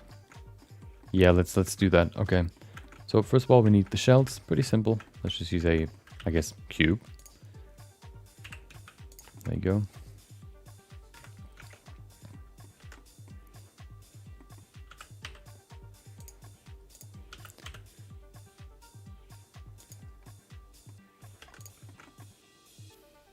Wait, are they round or are they actually angled? Okay, they're sort of angled. Well, that's annoying. Okay. But that should work quite easily. There's a simple solution to this. At least in theory. So let's see if that actually holds up in real life as well. Let me finish the bottom piece first.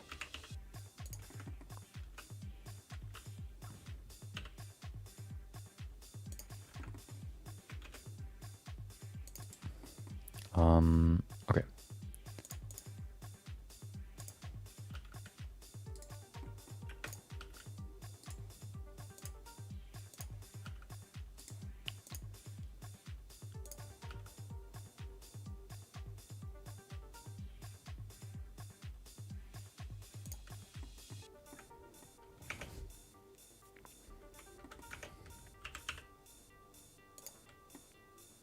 Perfect. And then we need to change this piece here. So first of all, we need to change this. We don't need the face. We don't need these faces as well. I mean, edges. There you go. And then what we're going to do is we'll add a circle. Where's the circle? Somewhere over there. Perfect. Exactly where it's not supposed to be. So how about we move it over here? So we add oh, dude. There you go. We add a circle. We make sure that the circle has as many vertices as we need. So not that many. We at least need 4. We can probably work with 8, 16. Let's work with 16. Yeah, that looks pretty good. Okay. We move this circle up. And then we add more cuts to this piece here. So we need 1 right there. We need 3 right here. We do the same here. And then we can merge these pieces together. So we're going to grab this one and merge it like this. We can probably just grab them. Oh. Nope. Faces, then we can... Dude. Please. Please. Okay. Select this one, and then bridge edge loop. There you go. The circle is probably a little bit too small.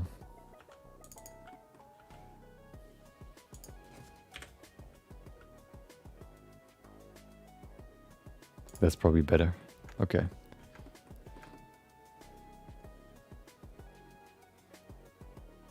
Oh, wait. No, never mind.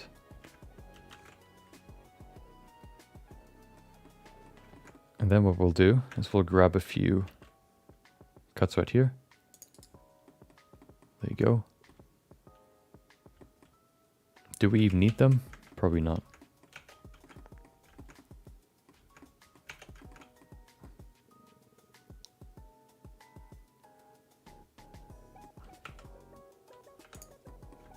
We can probably adjust this piece here though, just slightly to make it a little bit more round.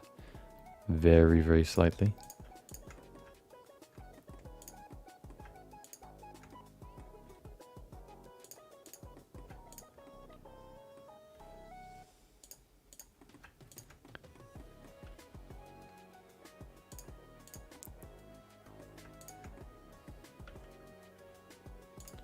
Okay.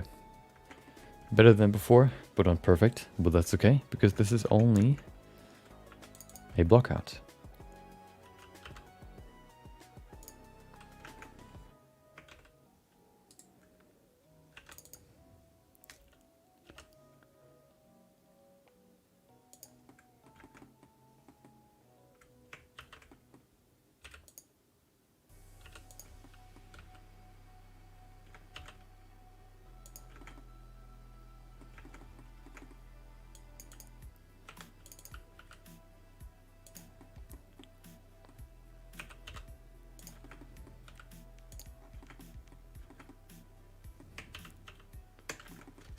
Then we can say grid fill, and then we can fill this round hole.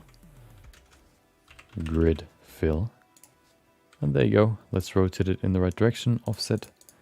There you go, perfect. And there we have the first bullet. Looks kind of weird, but that's okay. We should probably make this circle smaller.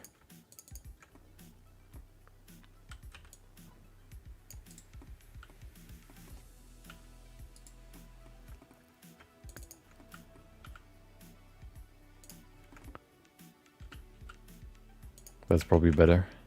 Oh, maybe not that much.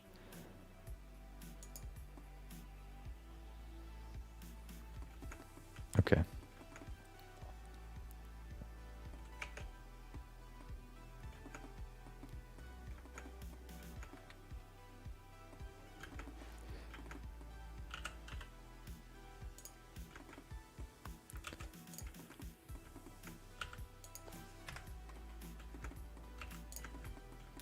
Let's add those shells to the belt. How many do we have? 1, 2, 3, 4. Okay.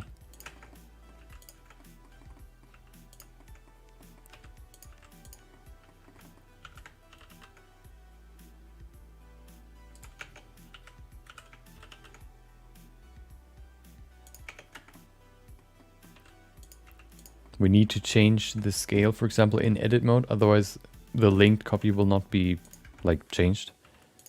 The scale that you use, that you change in object mode, is not linked, only the one that you have in edit mode. It is basically a local scale.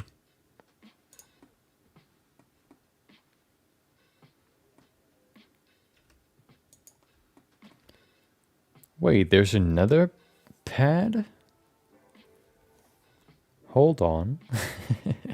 There's a second pad. How does that make sense? Hold on, that looks weird. Oh, okay. That's interesting. Look at this. Wait. Here. We have two pads right there. We have one for like a big one and then a small one. Okay.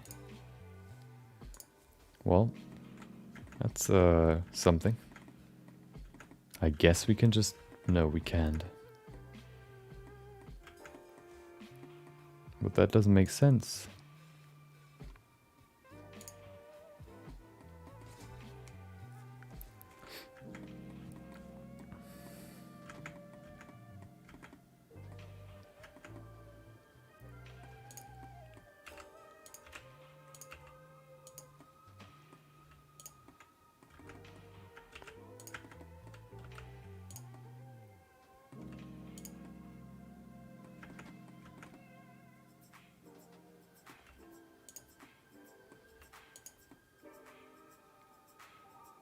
I guess that works.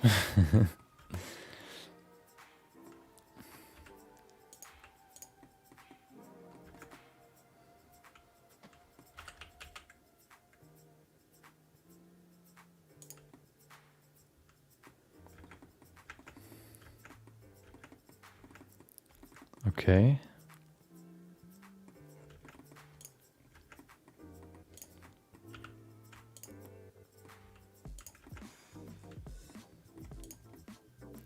So we have a smaller one at the top, and then we have a bigger one at the bottom. So we have to do the same at the other, on the other side as well.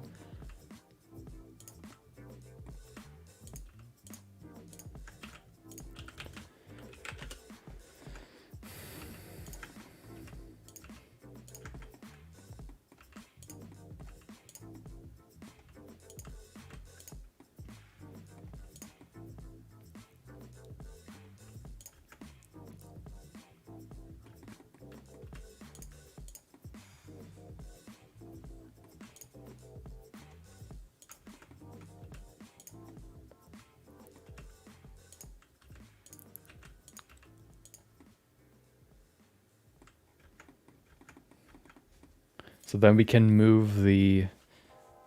Wait. That's weird. Okay. So...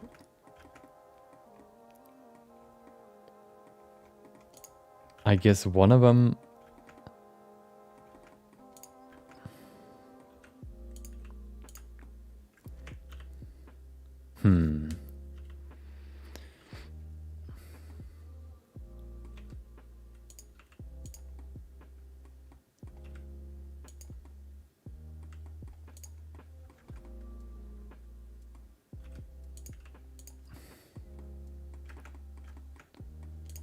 We need to angle them better for the back.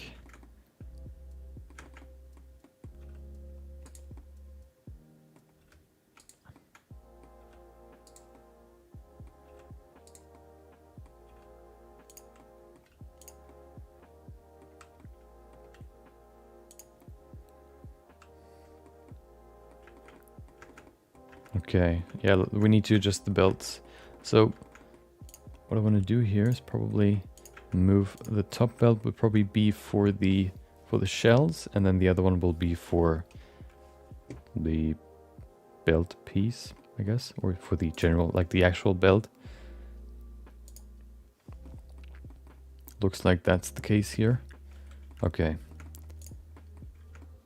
Where this one is actually below, above the other one. Okay.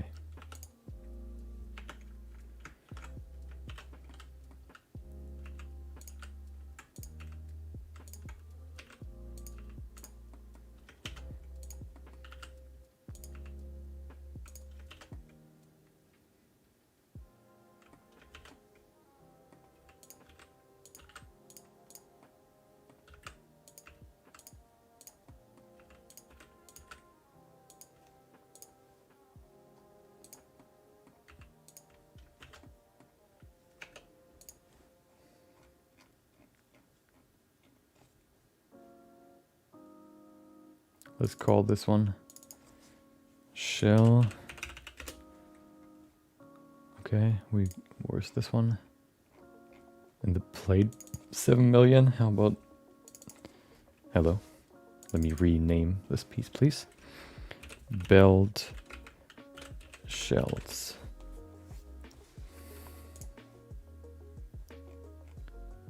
Just so I know which ones I want to hide and then make visible again. We don't need this one right now as well.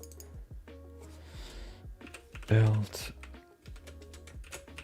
buckle 1. There you go.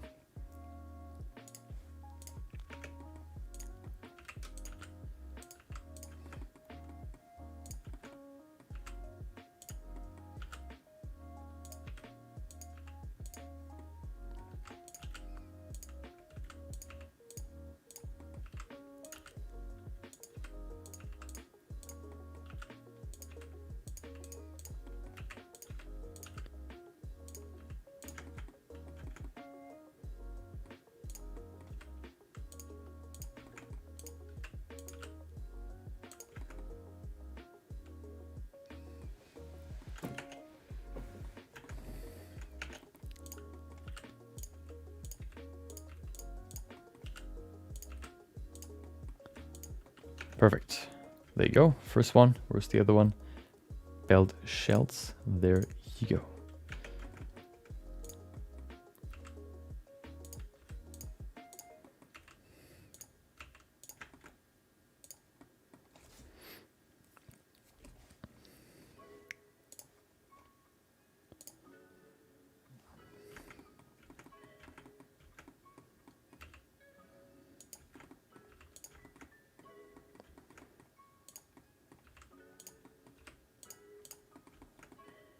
What a confusing armor.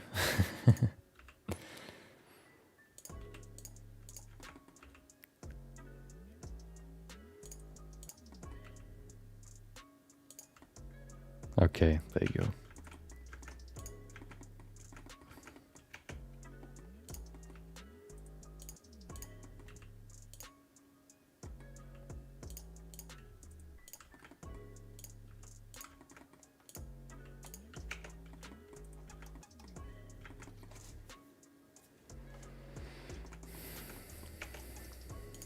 So this actually moves around.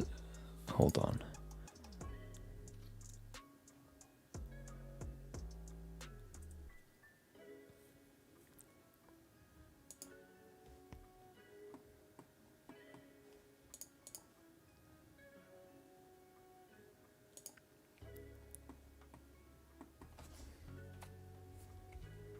Yeah, the concept art isn't really useful here. Doesn't really give us what we need. They don't even add it there. Like these hip pads. They're not there for the concept art.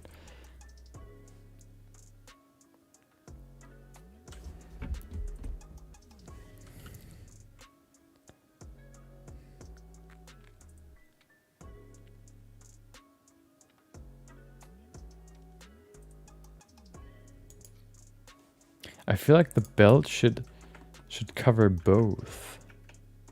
Oh, not only go to the top, but actually to the bottom piece as well. And then, but then,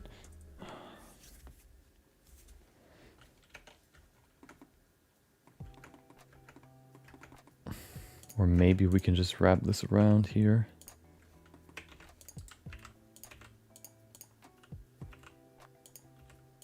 That could work as well. Let's see.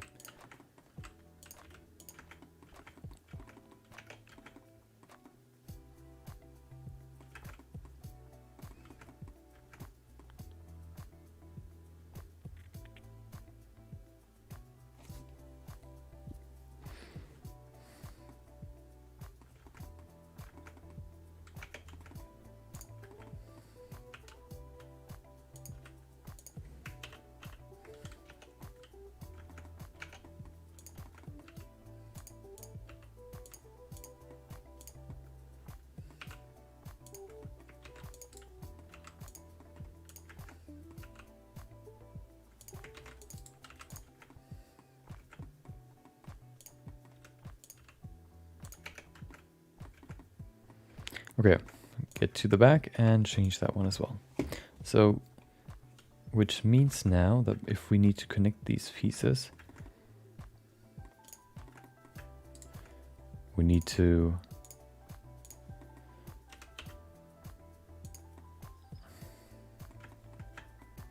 we need to connect them somehow.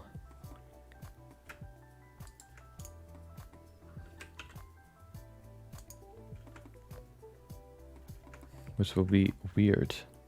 So we either need another belt or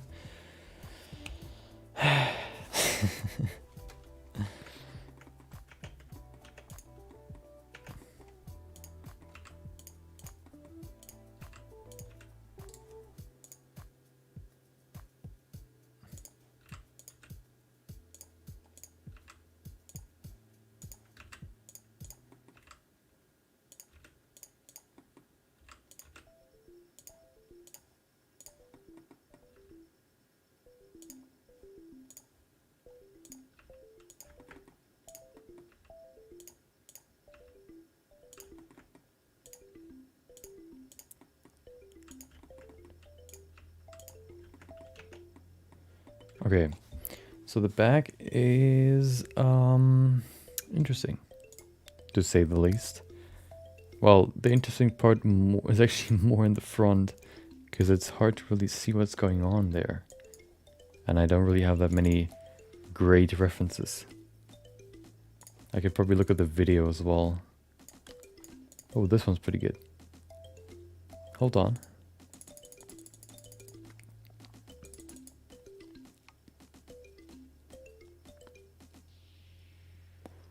Oh, okay, now I get it.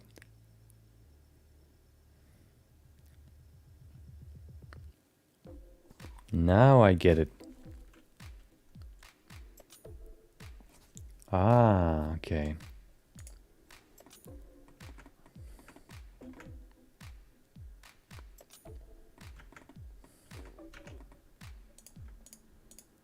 So this is actually just connecting to this piece here. Same for the belt. They both connect to this piece here. But then the shell piece goes over to the bottom part here, wraps around this. Unlike the big belt here, the big boy. Which is actually not big, it's actually quite thin. Because it is split in the middle. And the only thing that holds it together is the buckle.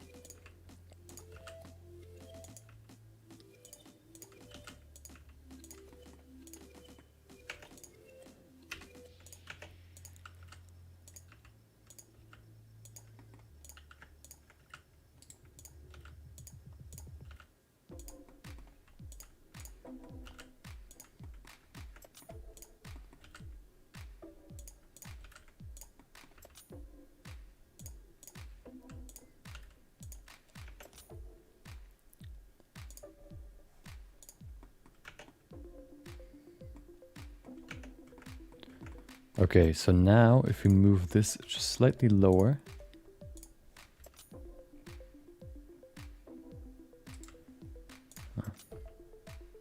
Like over here. Then we could add the buckle that is holding together this piece right here. The belt, basically. So we can now remove this. Actually, no, I'm not going to remove it now. I hate you, Guns N' Roses. What are you doing? Screaming like that, running in here. What's up? Ucreado sin importancia. Hope you had a great weekend. Of course. Hopefully there were no more shots.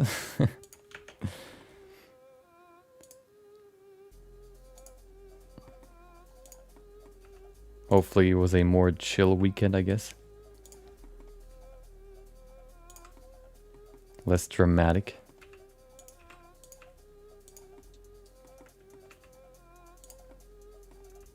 Okay, that's better.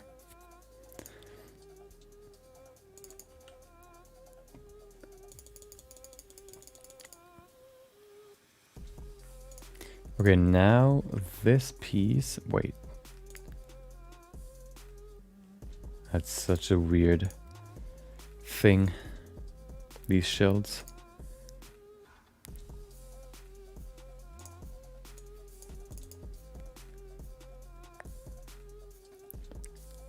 Okay, now I get it. So they go down here and then wrap around. Like this, and then they connect back to the top piece right there.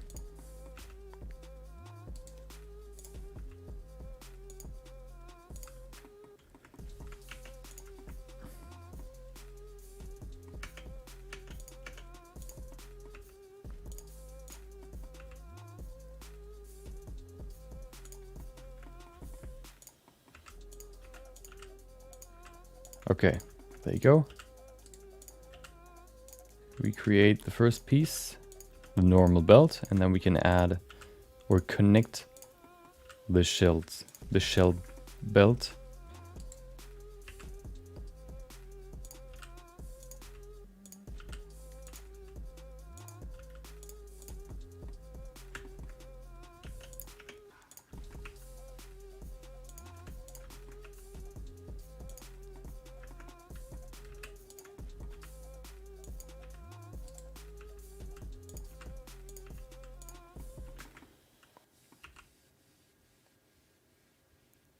There you go.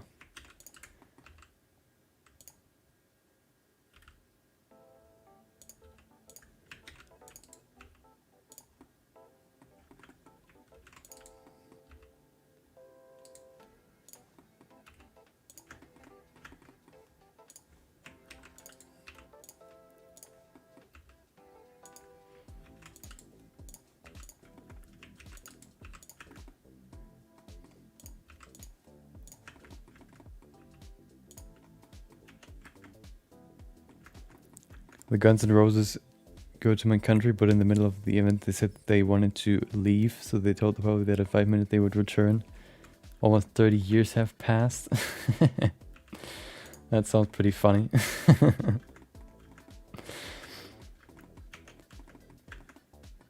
Well, I guess you just have to wait. They're gonna see. They're gonna come. They're gonna come soon. Believe me. I believe in it. Okay. Where's the shell? There it is.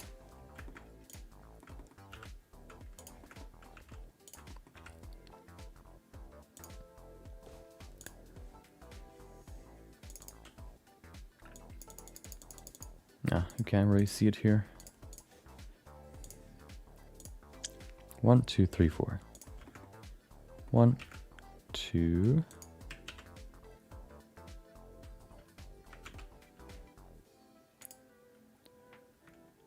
3 and 4.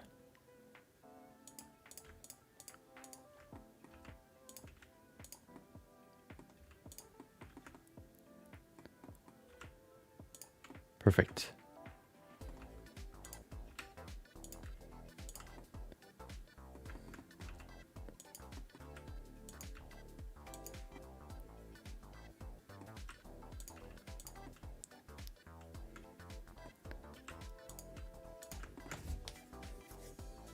Maybe they don't feel remember a song and they're studying the song. Maybe.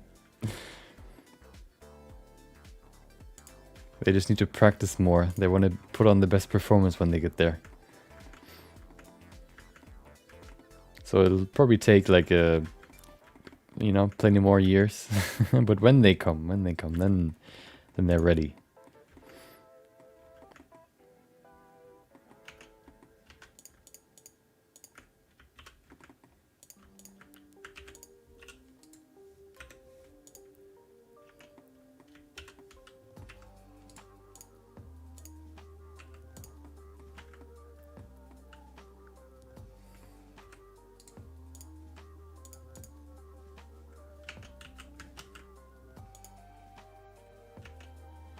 Okay, and now we add this sort of last little part of the belt.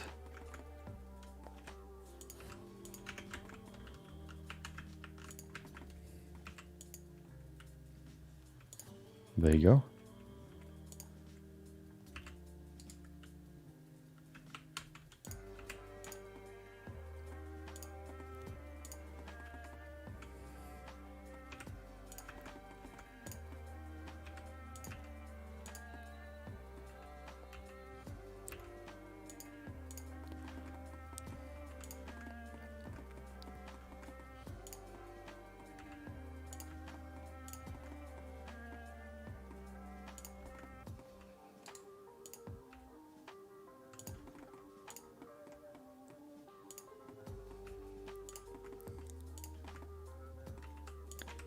Okay, there you go.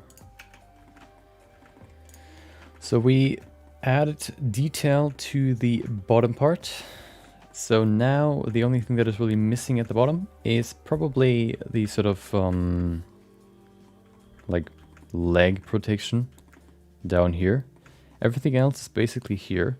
So now tomorrow we can probably go into the top part and actually add the most important part to the character. That would be his cloak and yeah, kind of dressing up his shoulders some more. Right now he looks kind of empty there. You know, adding these details to the sides here helped a lot in making it look more interesting. So now we're gonna do the same for the top part tomorrow, and then we have everything blocked out and we can give it some more detail. So hope you enjoyed today's stream. Sorry, Ukurero, We, you know, you came in quite late, so we're gonna stop here. It wasn't really that long, you know, but that's it. That's how it is sometimes. Yeah, we'll continue this on tomorrow, and hopefully finish the block out, and maybe even work on some detailing. So I like the pose. I like the current state. So let's continue working on this tomorrow. Hope you enjoyed today's stream. Thank you for joining. Thank you for watching. Thank you for listening, chatting, or just being here. I hope you enjoy the rest of your day. Maybe I'll see you next time. Maybe not. Of course, if you're not in the Discord yet, join the Discord. You can post your artworks and you can get feedback on it. We're gonna give feedback on stream. And yeah. Have a good rest of your day. Maybe I'll see you next time. Bye bye.